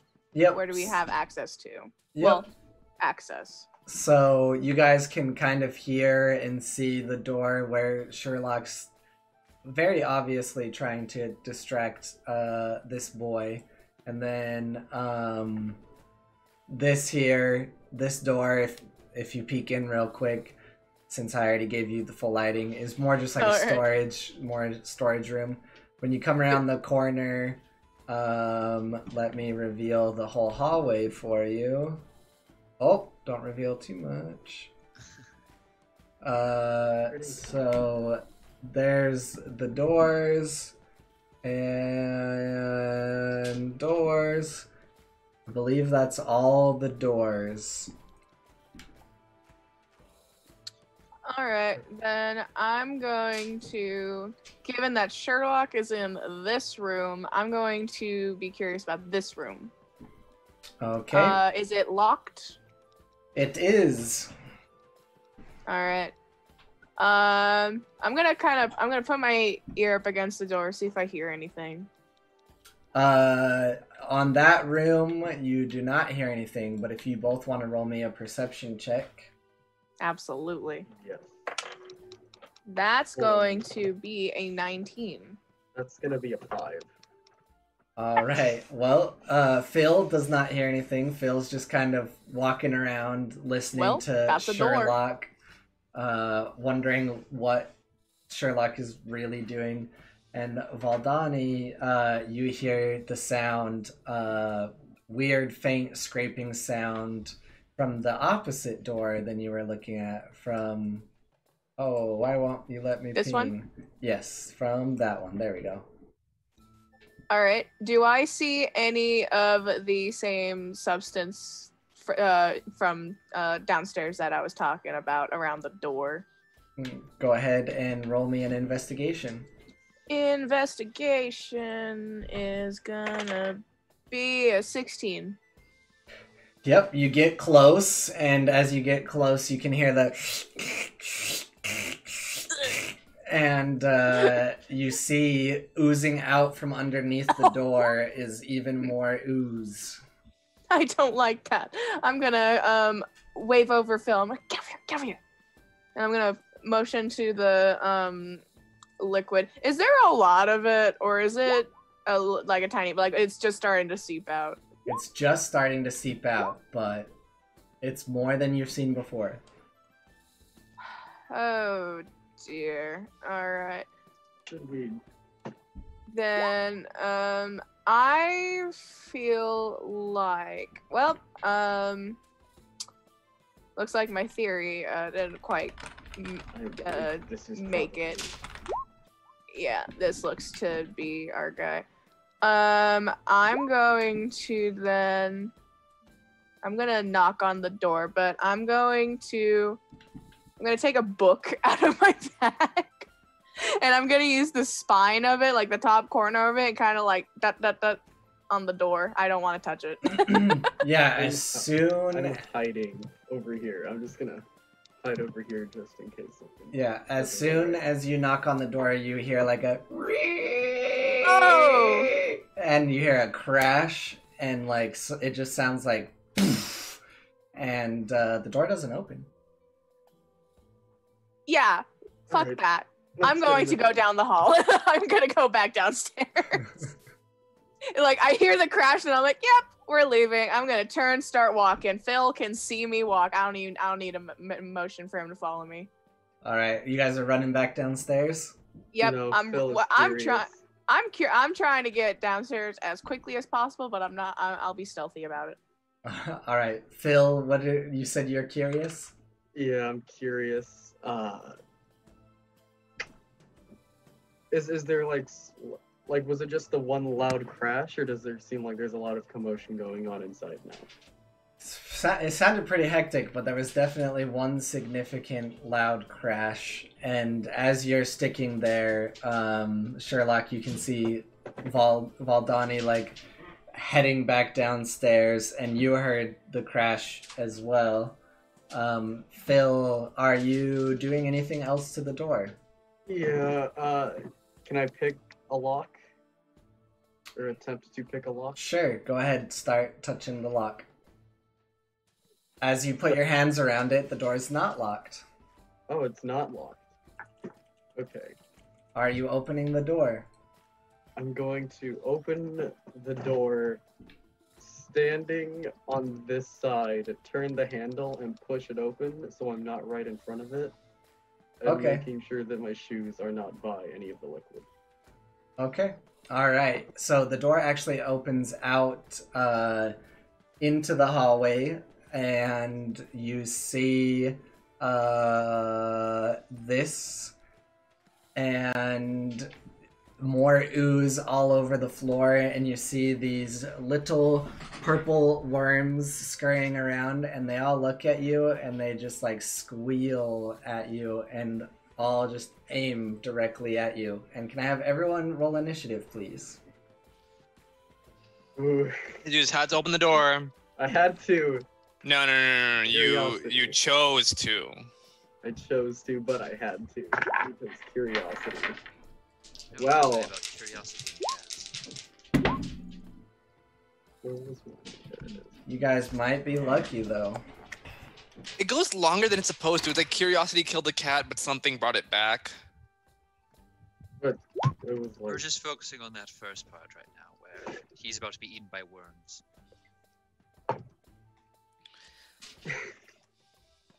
oh, I love my bad words.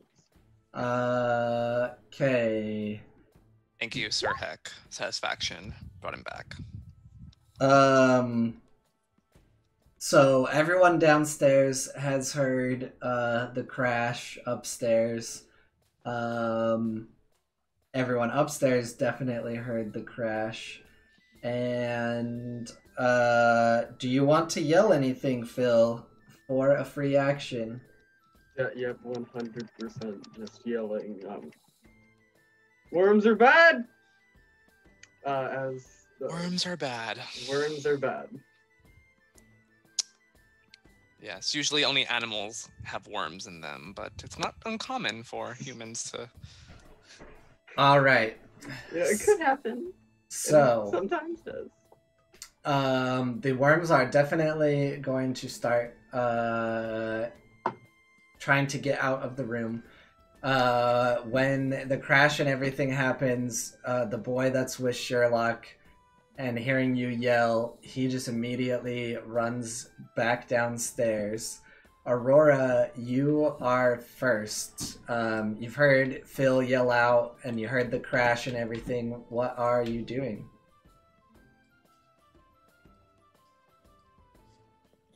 I was muted, sorry. I'm going to, as I'm watching Alion, like, light it on fire and kind of mess with it a little bit as I hear all this happen, I'm going to say, I think that's our cue to head upstairs and take off running. Finally. And can I do anything? Is that all my movement? It's going to be to get upstairs, right? Are you heading to the room? I'm gonna at least head to the direction of whatever I hear happen. Okay. So here's a question. Is anyone not going to rush to help Phil for any reason?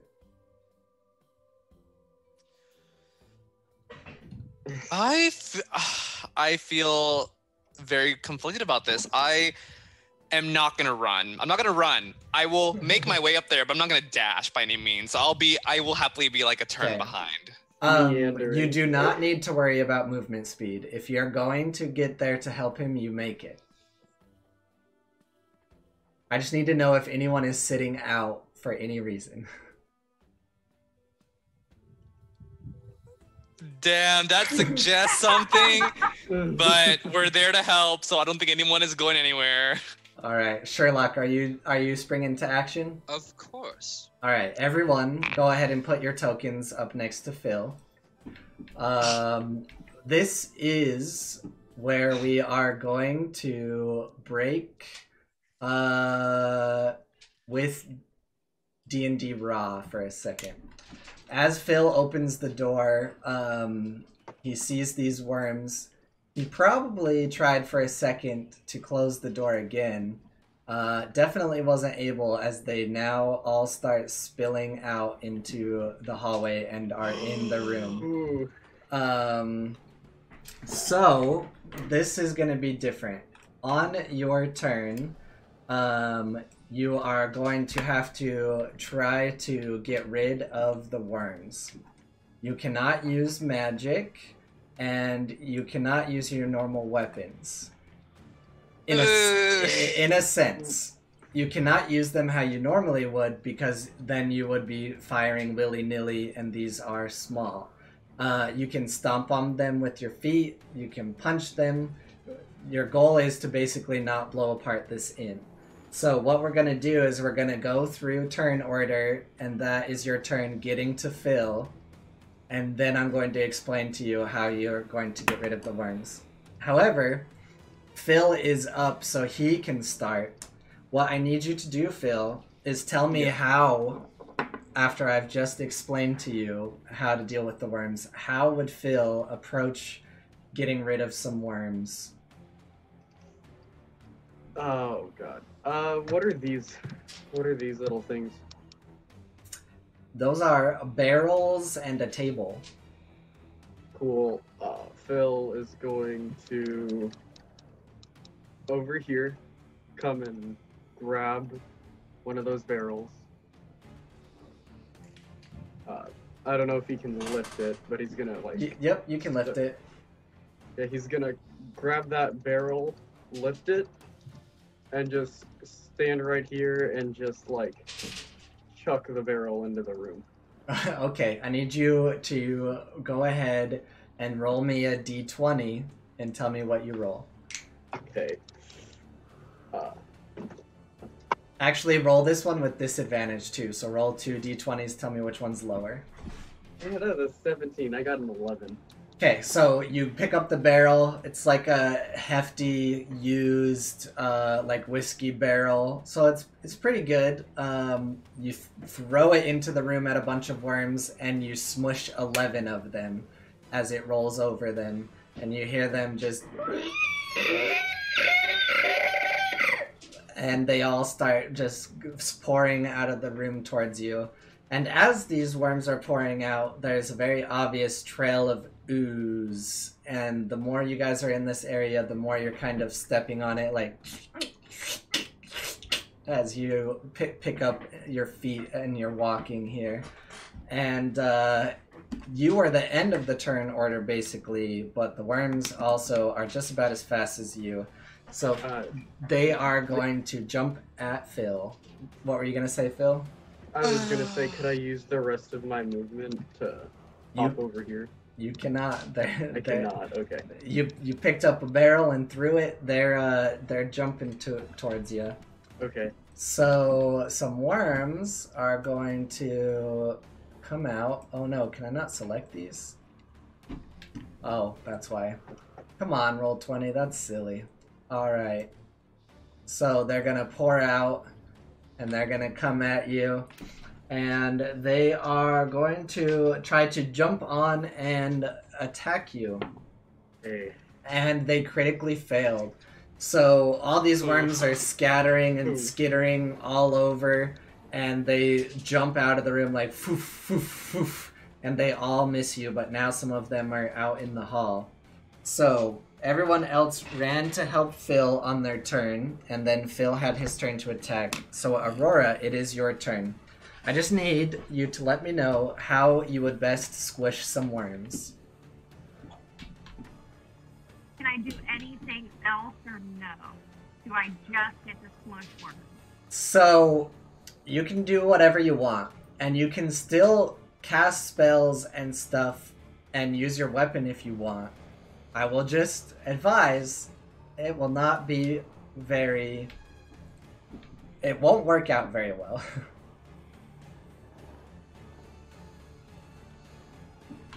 Okay. So I will... Okay, because I have like a... It's not a spell, it's like a trait. Uh-huh. That I can like make myself bigger and Ooh. give more damage. There you go.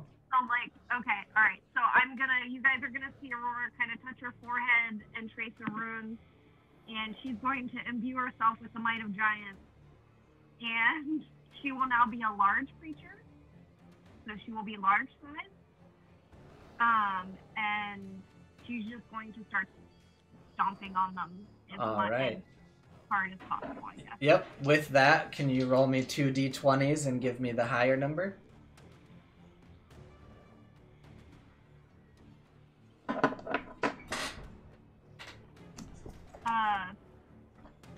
13. Alright, great. So yeah, you guys see Aurora get big, and she just comes and she just starts stomping out worms. You said 13? 13. And then it says that it does extra damage, 1d6 extra damage. I don't know if that will count for extra worm. It is good to tell me those things, but I will track it on my side. That would make it Alien's turn. How would you like to... Did I say it even worse this time? You said it better this time. I'm very impressed. Slowly but surely. How would you like to deal with some worms? I hate that I have a spell for this, but I can't use it! I'm going to let everyone know. Go ahead and start taking some if you would like, as I pull out my tinder box and I make a torch. And I start trying to like jab All right. whichever ones I can. Roll me 1d20 and tell me what it is, please. That's a 3. All right. So as you grab a torch and you jab it, they're pretty quick. They definitely, as they move and dodge and back up, but you manage to light 3 of them on fire. Nice. And it'll be Sherlock's turn next. Right. So, if as like a bonus action, I get insightful fighting. Is it possible for me to get a better understanding of the physiological traits of these creatures? Yeah, definitely. Do you have to roll anything, or you just get it, right? Well, insightful fighting, it would be kind of reading its movements. Mhm. I was kind of wondering if we could just like, what the hell is this? Yeah. So these are very weird. They're almost like pulsating flesh slugs that are just crawling across the ground. And it's really hard to kind of do anything with them. You would know that, I mean, like a fireball or something would be super awesome to throw in the room, but you'd light up this whole inn, and that would be very bad. So, as far as you can tell, it's the best thing to do is just walk over and stomp them or hit them with some kind of object to smush them. You also see on their face when they reared up at the fire a bunch of really, really sharp teeth and like a chittering mouth that has just rows and rows of teeth. And you know you would not want to be bit by them. Yeah, that doesn't sound very entertaining at all. I'm really tempted to just cover them in oil, but I suppose, for lack of a better plan, I will just start trying to stomp on a few that are avoiding the fire. All right, go ahead and roll me a d20. Let me know what it is. All right, that's a 16. All right, Sherlock just freaking springs to action, and he just starts stomping on these worms left and right. It's like he got worms, slugs, you know, you're not quite sure yet. It just seems like he got some really good understanding of who or what they do for a second. And that would be Valdani's turn next. Alright, I'm going to, since I can do 2-weapon fighting, this is more of like a theater of the mind kind of thing. I'm going to have in one hand my dagger, and in another hand have my small knife from my scholar's pack, and I'm basically going to just try stabbing them, slashing them, anything I can do. Alright, yep. Valdani gets up, comes to work, you know, doing some fancy moves. Roll me a d20. Mind the teeth. That is going to be a 12. All right. Yep. You just come and you're just like cutting them in half, maybe punching one in the side, kicking another, and you're going well. However, after your turn, it is the worm's turn again. And there's not as many left anymore, as you've started to smush and squish them all over. But they are going to try to leap towards Phil and Aurora. Alright. Half of them critically failed, and the other half leap out. And I'm going to need Phil and Aurora to do a dexterity saving throw for me, please. Cool. Hey, I got a natural 20. Oh, hey! Nice. Hey, I did not get that. I got a 9. Alright, so what Aurora sees as she, like, dodges them and moves out of the way is a bunch of them just jump right onto Phil and latch on with their teeth. And you are going to take. All right, you are going to take 10 piercing damage as they latch onto you, and you can feel that if they were on you for too long, they might start taking something else as well. I wonder what that could be. Did you hear that, Phil? 10 damage? Yeah, I got that. Okay, cool. It is your turn, however. Cool.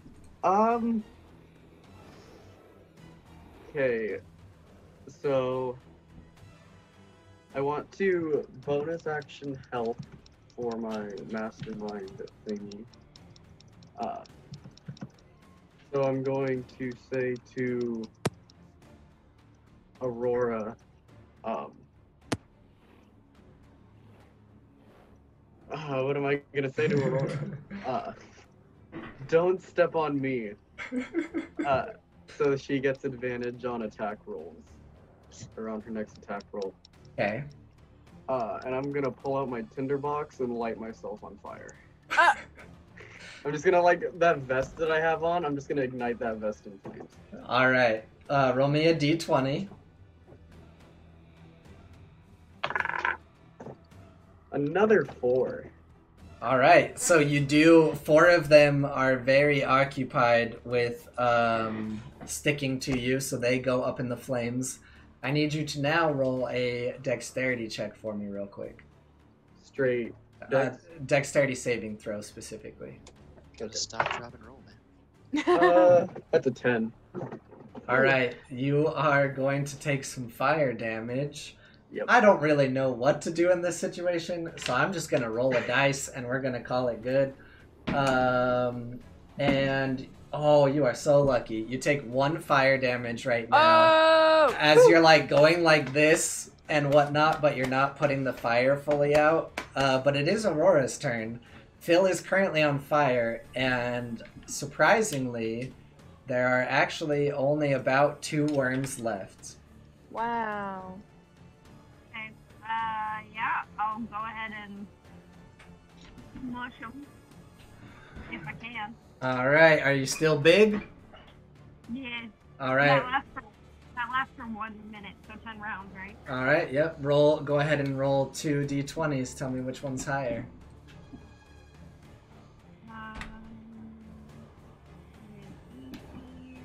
And a 19. All right, yeah, you almost put your foot through the floor. You like stomped these last 2 worms so well. And Phil is still on fire. So go ahead and take 2. Wow, you're so lucky. 2 more fire damage. But you guys are out of initiative. If anyone wants to help put Phil out. Yeah, so I'm gonna start. Yeah, I'm gonna take help off my him out. take off my jacket. I'm resistant to fire damage, so I'm gonna be helping out. All right, yeah. As long as you guys are helping, he's fine. You put him out, throw a jacket around him, punch him a bunch or whatever. He is no longer on fire. And yeah, you guys have free reign of the room. Go ahead and talk amongst yourself for a second. I had a really bad headache before this, so I drank so much water and everything. I just gotta run real quick, but I don't want to take another full intermission yet, so I'll be right back. But go ahead and in character talk about what just happened. All right, I'm gonna turn to Aaliyah and be like, "Well, the fluid downstairs that you were looking at, found the source." Yeah. Yes. Yeah. I can. I see. Yeah. What did you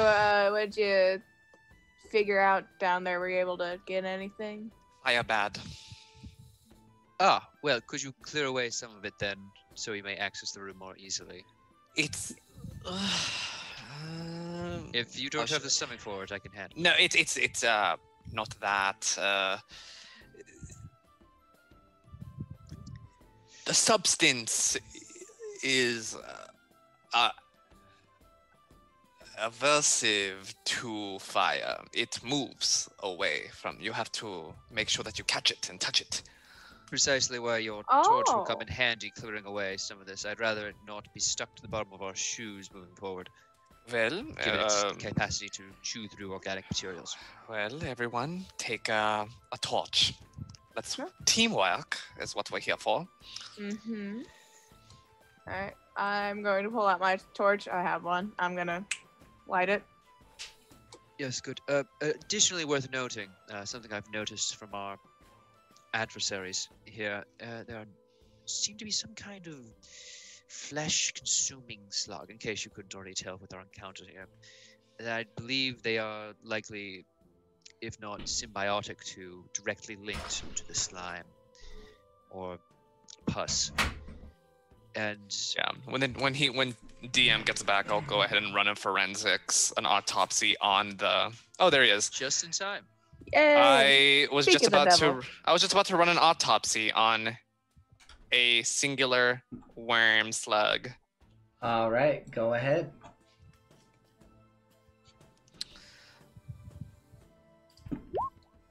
$20. Oh, nice. Yeah, can you let me know what specific... Do you just want to, know what it is, or are you looking for something else? Well, we know that it's connected to the substance, the ooze that it secretes is similar to what we found back in the market. I'm looking to see more anatomically what this is. There seems to be a lot of them, so something created them. Yeah, so... While you guys are kind of stepping around here, especially in this area, the bottom of your shoes are definitely covered in the ooze. We are using torches to try and scare away the ooze. Okay. That was kind of another thing we noted that we should have told you. Yep, no, that's good. So when you kind of bend down and look at one of the bodies, as I mentioned, it's like a weird slug. They are purple and fleshy, and they have the mouth that has 2 rows of teeth, very sharp. Yeah, because if I don't know how long they've been alive, but if they've been alive for some time, what have they been feeding on? There must be some, I don't know, it's I'm trying to see what's up with them. Yep, you have never ever seen anything like this, so that's about the extent of what you find out. Is there's some weird kind of slug. They move a little faster in the ooze. Even the flesh doesn't necessarily look like something you've ever seen before. And they are very, very slimy.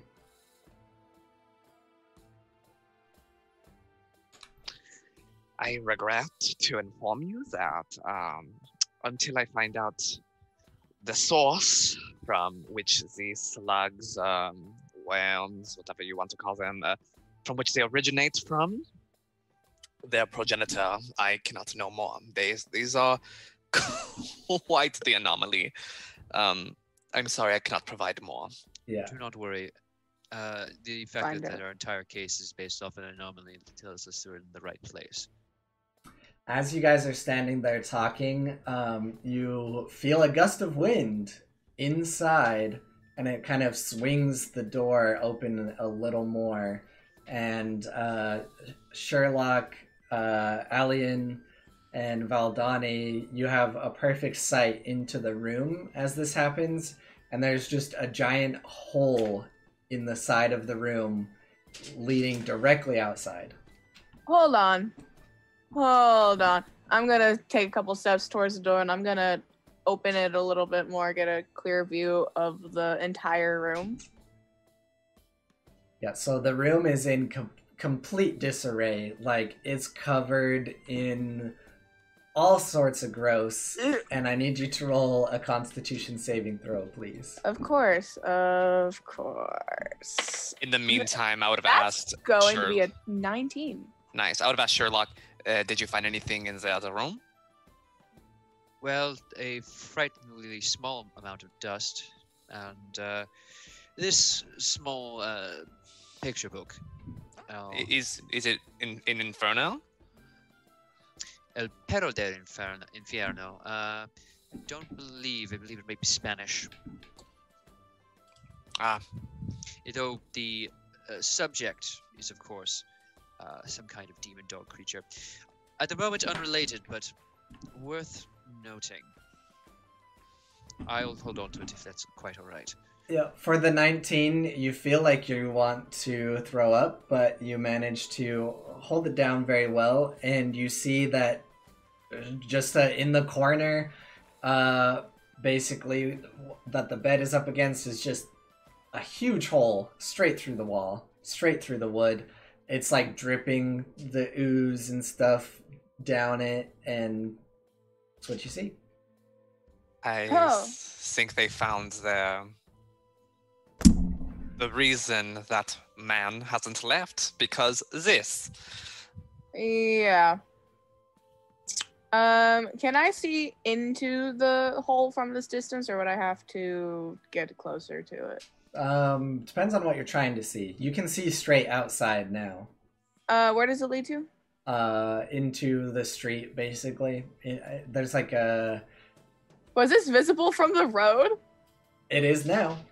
It's... Yeah, you can see buildings and everything. If you want to go in and look down to see what's below or where it leads down to, you'd have to go into the room and look down through the hole. I'll do that. I'll go in and I'll look down. I'd also like to enter the room if possible. Yes, you may. Of course, as you enter your... Aurora.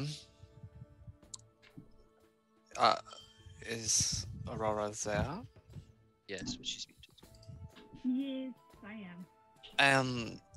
Your skills are you're a ranger, correct? No. I just like punching things sometimes. Sorry, my mistake. Your attire made me think otherwise. I was hoping that I'll say it out loud. If whatever the progenitor was that created those things, perhaps we could track any, even minute as it may be, any ooze that may be following that creature. We have a direction from which this creature clearly left the room. So moving forward from there, we have a route it has taken in the past, and using that, it should allow us a more complete picture of its movements. Yep. As the two of you enter the room and look down and out the hole, it's basically a side alley, and you can visibly tell where the trail of ooze went. It goes out and to the right. How big is the hole? It's bigger than most of you. It might match Aurora's size now that she got bigger. Oh! Well, after go on. Anybody wish to go first? Absolutely. Suggesting to jump out. No, I think we should I just would take rather go We downstairs. can take the stairs. Yeah, and I'll do the jump. I'll be like, I want to see the bye, and I'm gonna just do it. All right. Do you have anything that would help soften your landing or make it so you are more successful in the jump? Jump out of My kit comes with I forgot what it's called, but it's like a pike thing where you can like insert it into the ground. Oh, pythons or pittons, yeah. Yeah, and I'll wrap around my rope, and I'll just be like, woo, please come down. All right, for the sake of being badass, I'll say that it happens. So you guys just see him makeshift some weird kind of climbing gear and jump out the window and down. Because to the why ground. not? Because why not? Fair enough. Proper, what's up? Would it be easier? Proper. Yeah, you can jump out the hole if you want to too. What player? Oh, for Chrissy, did I not set that up correctly? I will look into that. Cool. Everyone meets out down underneath the hole, I'm assuming. Yep. Yeah. All right, great. You all are at the bottom. Give me 1 second. Oh, that was not toggled on. Cool, I have fixed that. Thank you, Proper, for testing. You are all out in the streets. Oh my god. You didn't see anything. We dimensioned somewhere else for a second. Yeah, you guys jumping out for a second, you went a little too crazy. You had a glimpse of the We past. ripped the fabric of past. Strong magic is in this area. Whoa. Temporal poles are not common in London, but not unknown of. Okay, so you guys, I'll throw you out here so I can show you where you are. You are all back here. Just kidding. Why is Sherlock the only one that doesn't go huge? Can we like why Roll20? I mean, I'm sure it's something I did, but also I set up all these tokens, so how? It just wants to be inconvenient for you. All right, can you guys please put yourself in marching order? Which way are we marching? Where did the... To the right. So if the top is north, you're going to the east. If you're following the ooze, are you doing anything other than following the ooze? No. No, I'll stay in the middle. What was the scene downstairs as we were leaving, by the way? It's a quick question. Yeah, no one was around. They were either hiding, you assume, or maybe going to get the authorities or something. Yeah, we should probably not be around then. So we're going to the right. Well, Alayun probably in the front. I'll take a second. I probably would have been up towards the front as well. If I hopped out with him. I'll just hang in the middle. Well, I'm satisfied with this marching order if everyone else is. Yeah. All right, great. Can I have Sherlock please roll me an investigation check? That would be 12 plus 24. All right, great. You, of course it is. You beautifully pick up the trail and start following it. You walk through an alleyway here, and you guys were super quick to act. So it doesn't take long at all as you round this corner. I'll kind of move you here. We'll say that's how it goes about based on what you guys told me. As you get to this corner, you see the back of something that doesn't look human kind of shuffling along, trying to run away in that direction, but it's not able to run very fast. It's kind of a weird hulking figure that you see from behind. Would you say it's bloated? Definitely looks bloated. Oh. All right, everyone. That's our man. Let's move. Yes. Is there anyone around us? Nope, this is a back alley. No one really around. Magic time. Can I cast a spell? What are you casting? Fireball. I don't know. We're not. I want to cast Firebolt. So we're not fireball level yet. I was gonna cast Scorching Ray. From my understanding, what you're telling me is you're going straight to the offensive. Well, actually, what I'm going to do is I'm going to cast invisibility on myself. Okay. Is it? No one's saying anything. You're just going to action. I mean, are we not here to kill it? Calling out. Stop there. So as you yell, "Stop there!" You see this weird shambling creature look back at you, and this is the face that you see. Oh! And you don't want me to shoot? Yeah. And he looks you in the eyes. He says, "Help! Help me! Help! Help me! Help! Stop right there. Oh. Nobody move just yet. Including you, sir. We can help you. We just need you to cooperate with us. Nobody can help me. It's too late. I sincerely doubt that, sir. I'm kind of motioning for the others to kind of move into the area. We have access to we can get you to a hospital. We can get you treated for whatever ailment seems to be affecting you at this moment.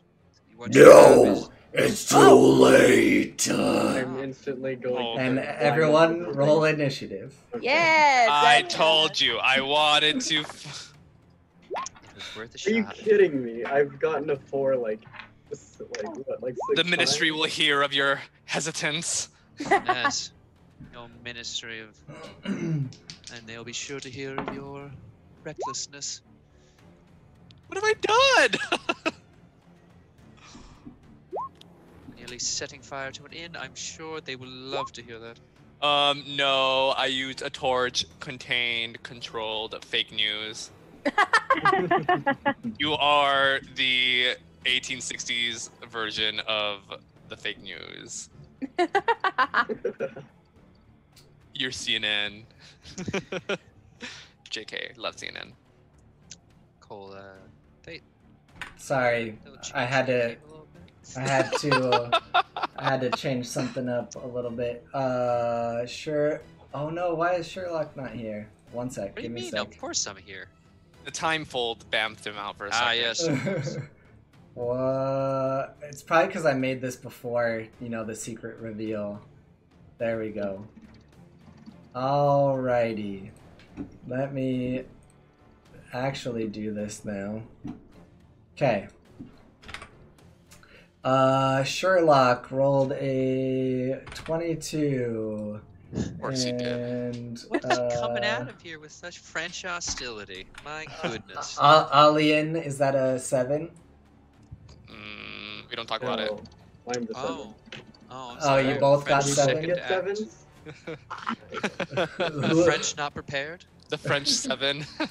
Who has the highest base dex? Sounds like a thing. I have a +3. I beat you on a 4. Alright. You're a rogue. You're supposed to be at a +5. I know, but I rolled terribly. That's with the stat improvement. Alright, unfortunately for me, that makes Sherlock first. I know. It's unfortunately question mark. I'm sorry. Okay. I'll use my insightful fighting as a bonus action, so he can make me a deception check against my investigation or Okay. insight rather. It's unfortunate because of me being the DM.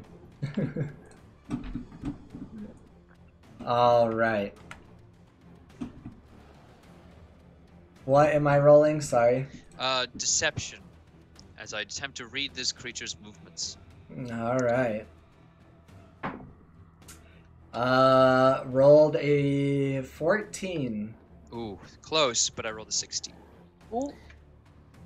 Now, I get all the fun sneak attack stuff without having to worry about that. Anyway, I am going to remove a short bow from my jacket, knock a bow, aim right around the corner, and fire it directly at his knees. His center of gravity is greatly disturbed. Seek to send him flying and get him onto the ground as quickly as possible. That would be, as soon as Roll20 decides to be a friend, 22 to hit.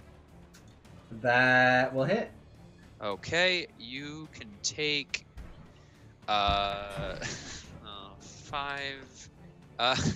damage because I did not roll well, and we'll be using real dice now. Alrighty. Is that the end of your turn? Let's see. I'm pleased with my current position. Yes, it is. Alright. Valdani, it is your turn. Hello. So what I'm going to do is I'm going to basically duck out of view from the bloated man, wherever that would be, that's closest to me. And I'm going to then cast invisibility on myself. Okay. So out of sight, cast invisibility. And that's how I'm going to go about doing magic for the duration of this Okay. combat sequence. And then, do I have any bonus actions? I can Misty Step has a bonus action, but I already did a spell. So, yeah, that's pretty much going to be my action for this round. Okay, cool. All right, Aurora, you are up. Okay, so I'm not still large, am I? It has been longer than 1 minute. Yeah, it would have just barely ended. Yeah. Okay, I figured. Yeah, I'm just gonna go ahead and trace that rune on my forehead again. You'll see it kind of light up, and I'm gonna go large for the last time for 10 rounds. And I'm going to also pull out a crossbow from my holster and knock a bolt and aim to attack. Oh, and that's a natural 20 to hit. Oh shoot, that'll hit. Roll me Dude, double I damage downloaded- dice. Listen, I downloaded those new dice on or D&D Beyond, and they're just really killing it for me tonight. So, so it's 1d6 plus 4, so 2d6.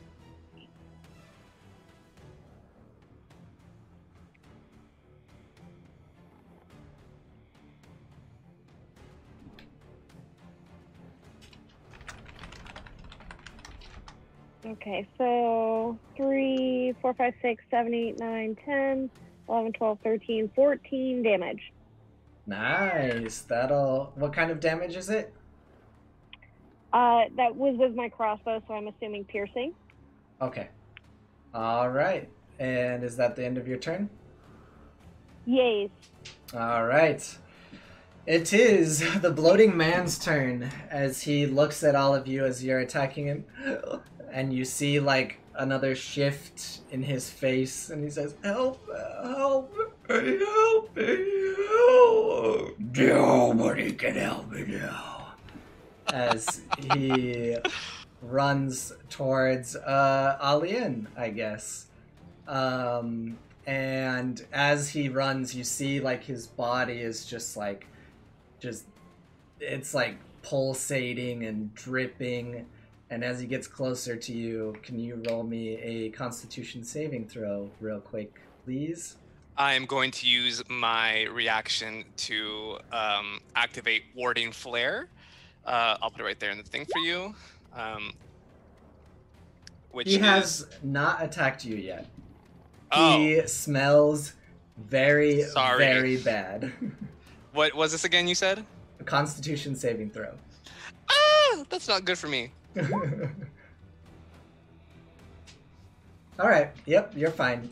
So you don't throw up, but now, now he is going to attack you.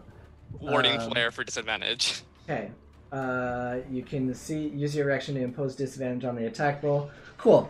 All right. So yeah, as he gets close to you and he just kind of like lifts up his arms, like there's just bulbous parts of flesh everywhere, and you can now see that there's some of the worms kind of like stuck to him. There's one stuck to his neck, like writhing, just. And he is going to make 2 attacks on you. I cast an illusory fire that hope maybe we'll see if it blinds him. Flavor wise. All right, so the first one is going to be 9 to hit. I'm assuming that doesn't hit. Better say no. All right, the next one though is going to be a 23 to hit. Yeah, that doesn't hit. No, it does. Alright, I like to roll damage in here so you can see it. So he's going to just slam with his big bulbous arms into your body and do 6 bludgeoning damage. And then as he touches you, he is going to do 8 necrotic damage. 4d6. Jesus Christ. And then that is the end of his turn. So it is now your turn. Oh my gosh! Ouch! Oh wait! Hold up. You imposed. Okay, yeah, you only post disadvantage on the first one, and he missed. So cool. Go ahead. Big ouchies.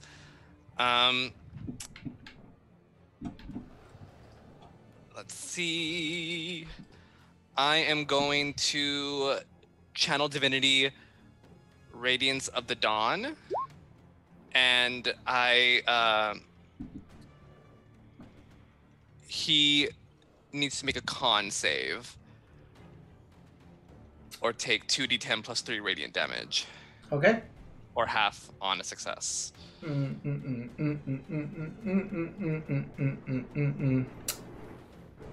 And this is what exactly are you doing while I roll this? I just present my holy symbol, and it's just a burst of bright light expels out into the area. Cool. He rolled a 15. Half then, okay. So 8 damage. Okay. And then as a bonus action, I cast Spiritual Weapon. Ooh. Ignore that. I just wanted to put it out there that it's like there.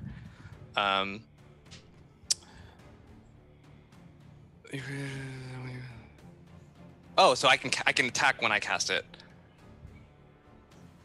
When you cast a spell, you can make a melee attack. Was the first spell you cast a cantrip? First one was a class feature. Okay, cool. Yeah, then you should be good. Yeah. Okay, it was a 22, so I'm pretty sure it hits. Yep. Level 2, that is 10 force damage. Okay, cool. And for my movement, oh my gosh, do I want to run away? Do I want to do it? I'm gonna attempt it and say, help, and I'm gonna, he can get an attack opportunity on me as I like scoot out of the way. He misses. He swings his bulbous arm and does not hit you. So it is Phil's turn. I can't move through the rest of the party. You should be able to. You can move around them. It's fine. Oh, I can? Yeah. Okay. Yeah. We're not going to stop you, I hope. But I can't occupy the same space, because that's not gonna work. You gotta step out and party. How tall are the buildings? Tell me what you're trying to do and I'll tell you yes or no. So, I want to try to scramble up a wall to get on the roof. Okay, how are you doing it? Just natural athletics? Kind of like if I can come to this spot right here, and then like kind of bounce off each wall. Okay, so if you read my GM rules, you'll notice that I allow either acrobatics or athletics, so which one are you better at? I'm 100% better at acrobatics. Okay, cool. So yeah, kind of the way you described it already makes sense in acrobatics, so go ahead and roll. Okay, come on. I know this dice hasn't been good to me. And it's still not going to because I got a 7. Yep, you try to like parkour up the side of a building and you fall flat and you only have half your movement remaining now. Okay, so we're just gonna, with that, I'm just gonna come back and try to just hide. If this is a, like, outraised part of the building, I'm just gonna press against the wall and hide there. Alright, end of your turn? Yeah, that's the end of my turn. Alrighty, Sherlock, you're up. Right. I'm gonna say, Aurora, if you could please get between him and the well. I have an idea, and I'm going to like kind of set the short bow down to the side here. I want to take out my oil flask and I want to chuck it at him. Okay. He's pretty big, so just roll me a d20. Tell me what you get. Sure thing. 18. Yeah, you smack him square with it just fine. So he's covered. He's got some oil on him now. Yep. Fantastic. Would that be considered my action or bonus action, or where's that stand in the economy of these things? Economy. Yeah, throwing something. I don't know. That felt like an action. Yeah, we'll say that was your main action. You still have bonus and movement. Okay. In that case, I want to move here for 15, and on the other side of the well for another 15. Yes, don't let him get that off of himself. I'm just taking my short bow with me for equipment preservation's sake. All right. But yeah, that's gonna be it for me. Cool. All right, Valdani. He threw what did he throw onto the bloating man? Oil. I have fire. Oh my goodness, who would have known that? I'm going to jump back out around here. More right here. I don't want to be within range. And I'm going to cast Hellish Rebuke on the bloating man. Is Hellish Rebuke the one that's a reaction? Yes. It's a weird one because it says it presents itself as a reaction and as a 2nd level spell, but there's different stats depending on where it's being used. Yeah, I believe you have to take damage by the creature to use it. Okay, then I will use Firebolt. All right, that'll work. All right, I'm going to cast that.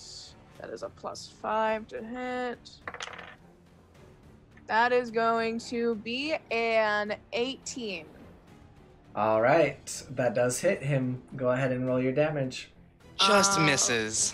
Right, and that's going to. Where is the D10? That's going to be 6 points of fire damage. All right, what's the total damage? That would be 6. Okay, cool.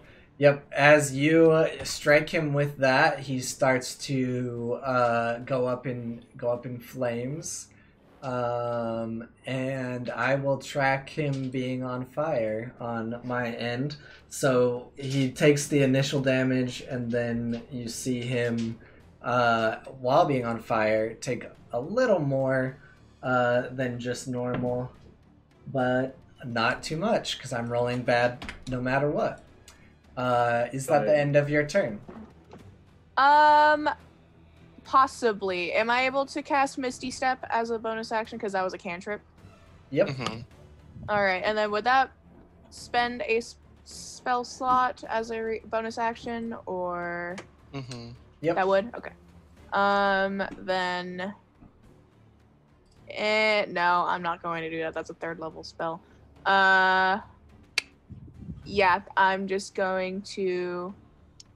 I'll stay where I am. I'm not within range. Cool. All right, Aurora, you are up. Sorry, did the oil react more? Yep. Firebolt. Oh, okay. Yep, Good. he's on fire. I'm just tracking the fire damage on my side. Good.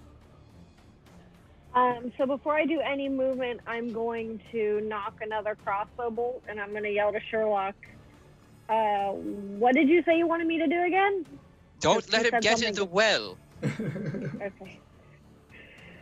Oh. Alright. Keep him there, basically, if possible. So that's a 15 to hit. That will hit. Alright.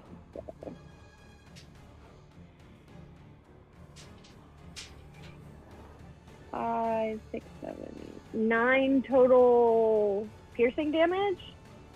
And then Alright. I will move up into melee with him in between him and the well.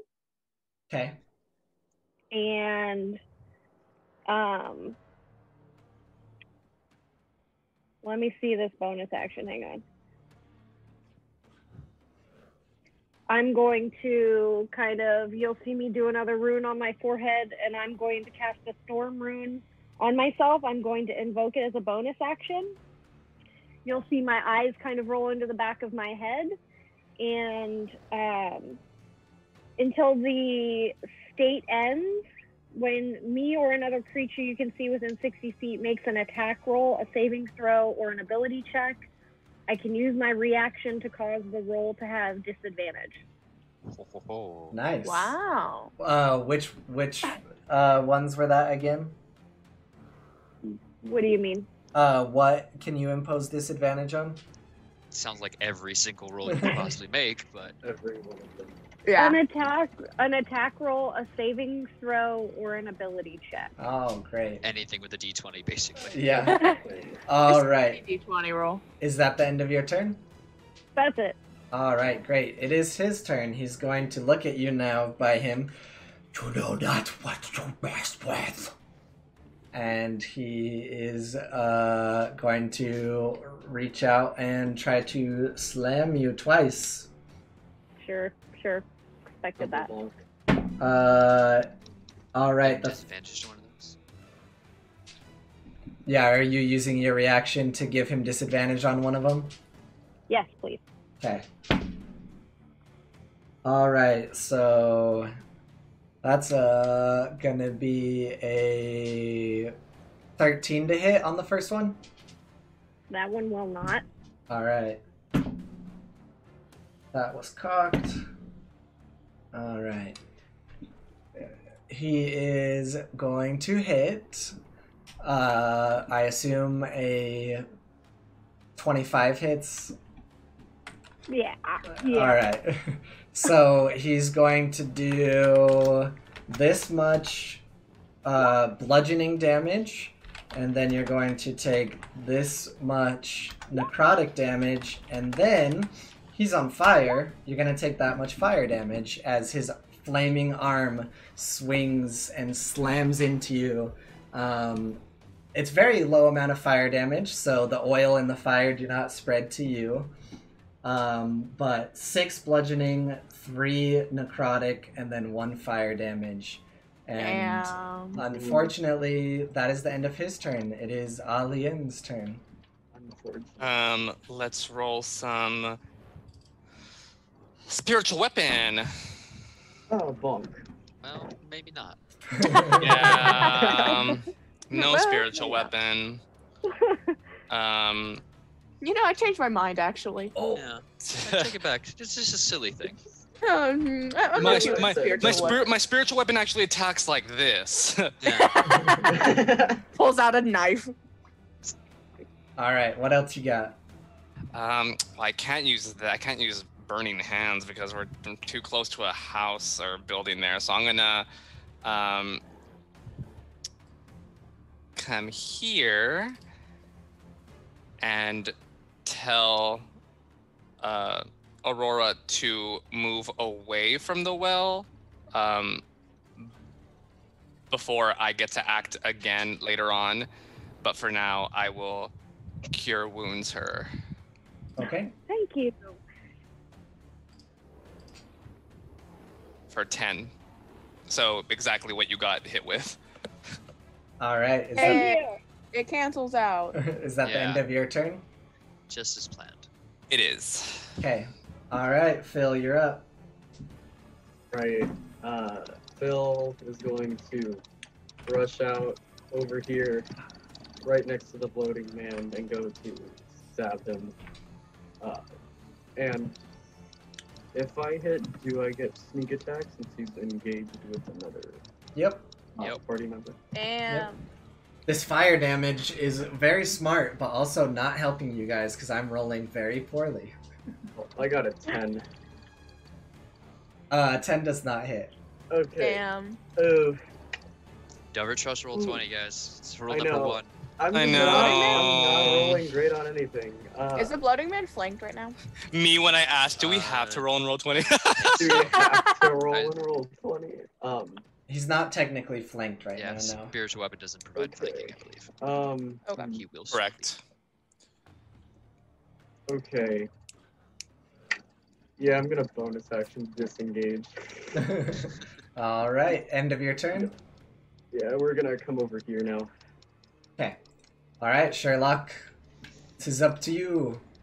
Right, I will step over here and fire another short. No, you know what? Everyone else is getting in the line. I'll stop him from getting to this barrel behind me. I'm going to drop my longbow, unsheath the rapier, and go about the bloody business. Do some surgery. My halo spiritual weapon, which is serrated, is just floating above you, like you look like a little saint. Perfect. Saint Sherlock. Saint Holmes gets a 26 to hit. A 26 does hit. Fantastic. Ooh, that is 11, and sneak attack coming in for an additional. That'll be 20 damage total. Ooh. Nice. Nice. Piercing. 20 piercing damage. Yeah, as you get in there and you start cutting up like bits of flesh and everything are flying around, you poke into a big bulbous like sack on his back, and you hear a psss as you guys are kind of sprayed with the gas and pus a little bit. So I need Sherlock and Aurora to roll a Constitution saving throw, please. Fair. Very fair. 17. Okay, you're fine, Sherlock. Yeah. 15 total. All right, you guys are both fine. Yeah, it like covers you and it smells so bad, and some of the parts of it that got on your clothes, you might never save that clothing again. But you're fine. Is that the end of your turn, Sherlock? Yes. I will remain here. All right, Valdani, it is your turn. Alright, I'm going to hit him with the good old magic missile. Okay. And I'm gonna use all 3 of my darts. Nice. Free hit. Yeah. Missile never miss. Turn this monster into bits. If he's something, let him. Actually, it says it says in parentheses 3 darts, additional darts 1. So does that mean I have 3 or 4? 4. So you have, I think, first level it shoots out 3 darts. 3, and then and 1. then every spell slot above is another dart. Okay, yeah. So I'm gonna cast that at 2nd level. Okay. So that's gonna be 4 darts. Okay. Of 1d4 plus 1. So that's going to be in total. Let me get all of these rolled up. Of course, my 2 plus 2 plus 3 plus 4. So that's gonna be 2 plus 2, 4, 8. Put them all up by 1. Yeah, it's 2 plus 1, so. Math. Ah, wait That would a be second. 11. These That'd nerds be tricked 11. me into doing math. Okay. That'd be 11 points. All right. Of whatever damage that does. Force, I'm pretty sure. Magic missile damage. Mm-hmm. Force damage. Well, all right. Anything else? I think that's all I can do besides Misty Step, and I'm not gonna use that. So yeah, that's all I'm gonna do. All right. Okay.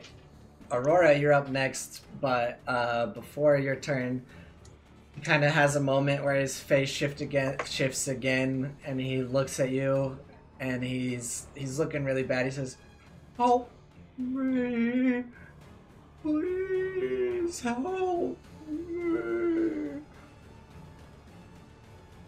And it's your turn. Yep.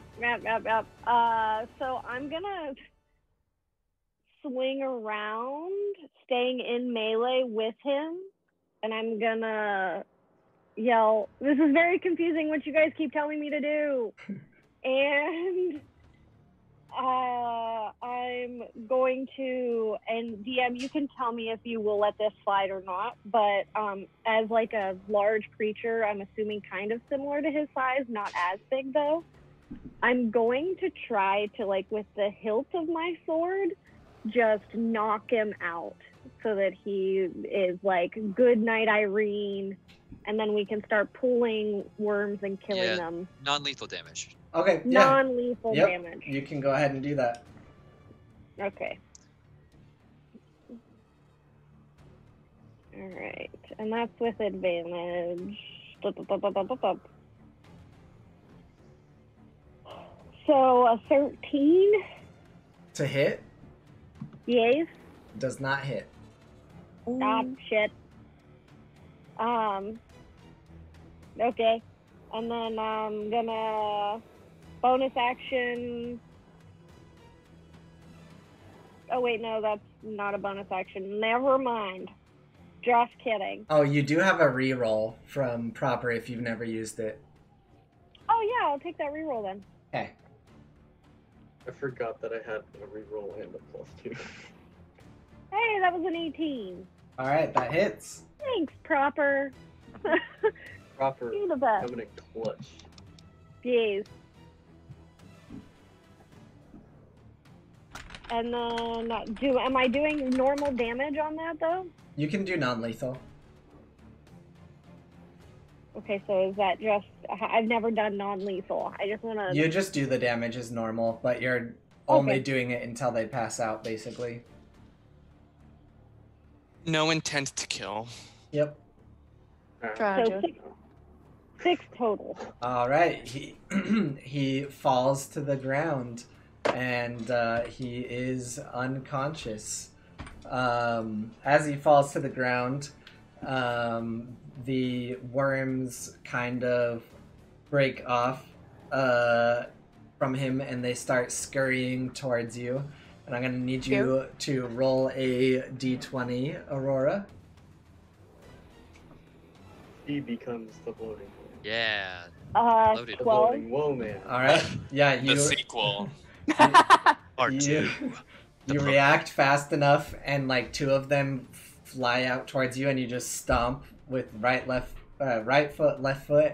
And what heroic thing do you say as you stomp them? Ah, fuck. There we go. Put it on a t-shirt. Yeah. But Not as quite the you most heroic thing. guys stand over the body, it's kind of like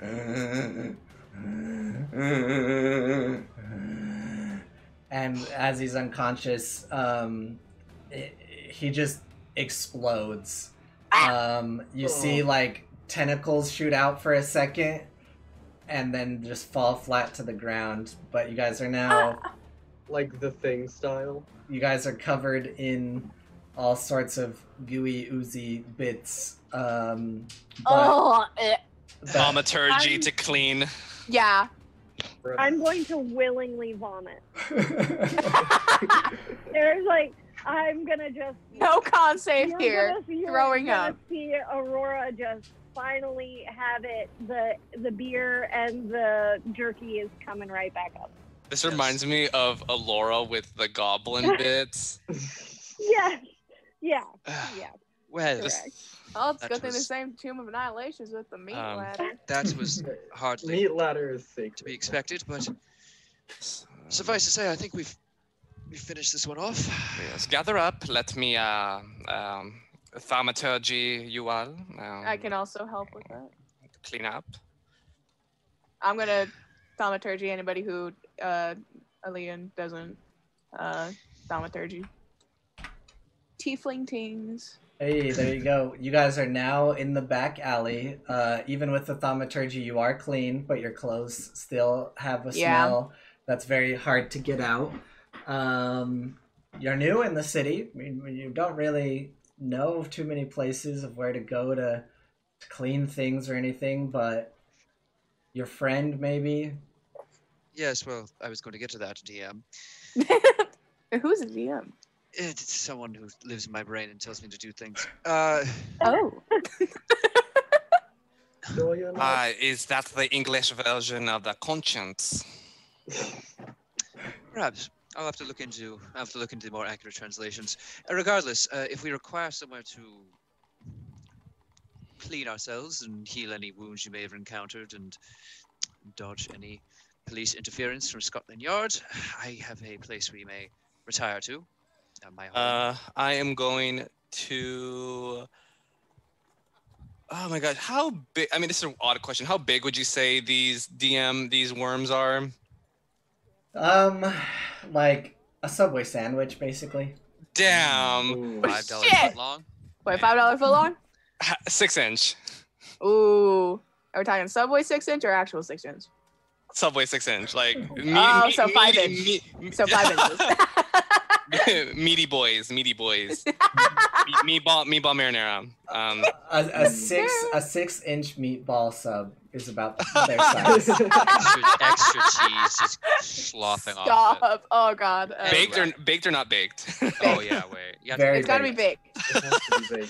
Things baked got fired. I'll go ahead and take out a flask of oil from my kit and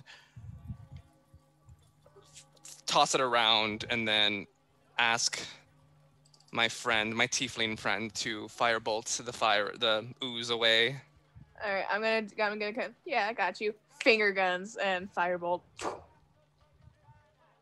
onto the different areas with the oil. Are you just trying to get rid of all signs of him and the slugs altogether? Is that what you're trying to do? We're destroying evidence. Yeah. We're destroying I evidence. would Don't hesitate. tell Scotland Yard. I would hate to, as much as I detest the idea of Scotland Yard interference, if there is a creature here, it would clear us of some blame for the state of his room.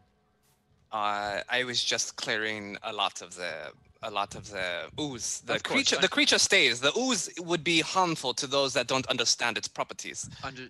Of course, continue. I just want to clarify, we should not completely destroy this creature's. No, of course. No. We are of the same mind. Hive mind.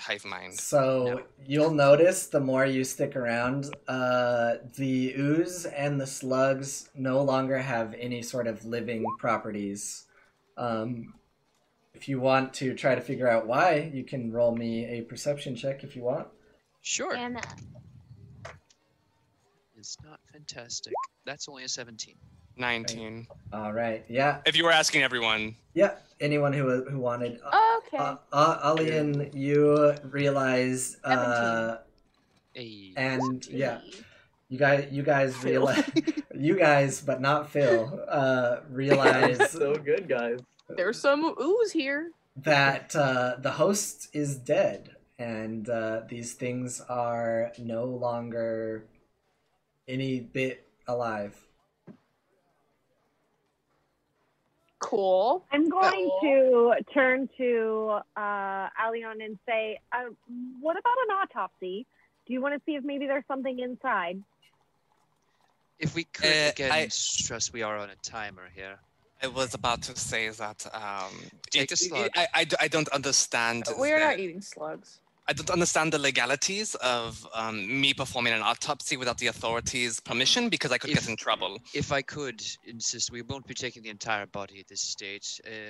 If strange occurrences, we could certainly be called in for something like that, and I could have arranged for you to oversee that matter there. But for the moment, I'd say we should procure one of these specimens and hurry back before any overly zealous captains of start. I mean, does anyone have a? I guess I'll do it. Yes. I empty my tinderbox, and put the slugs like in it. I was going to offer you some manacles, but that works just as well. Yeah, so you're more than welcome to take some flesh from the bloating man as a sample, and one or two of the slugs that are now pretty smushed, but yeah, you can collect enough samples to study later. That counts. Yes, but shall we return to Baker Street? I don't see why I not. would like to stop at a local boutique and find some perfume. Unnecessary. We'll supply you with everything you need when we get to Baker Street. We stink! Yes, that's why we're going to my home. Ooh. All right, so Sherlock leads you through the streets of London. You arrive at what address, Sherlock? Oh gosh, 221B Baker Street or something like that. Yeah, it's like I think most people would probably. Yeah, you're pretty spot on. What happens is you walk in the front door, and it looks like a pretty normal flat for a second. You see Sherlock walk over to a bookcase, pull down a sconce, and he would like to welcome. I would like to welcome you all to the Victorian Paranormal Society. I feel as if I saw this in their time flip earlier. Seems familiar. I have no recollection. What are you talking I can't believe I did that. That was a fun... guys! Do not leave me hanging like that. Do not. I got you. So, as Sherlock, what did you say you welcomed them to, Sherlock? The Victorian Paranormal Society. As he says that, he welcomes you into a glorious mansion with tons of rooms, and he hands you a very important badge and welcomes you all to...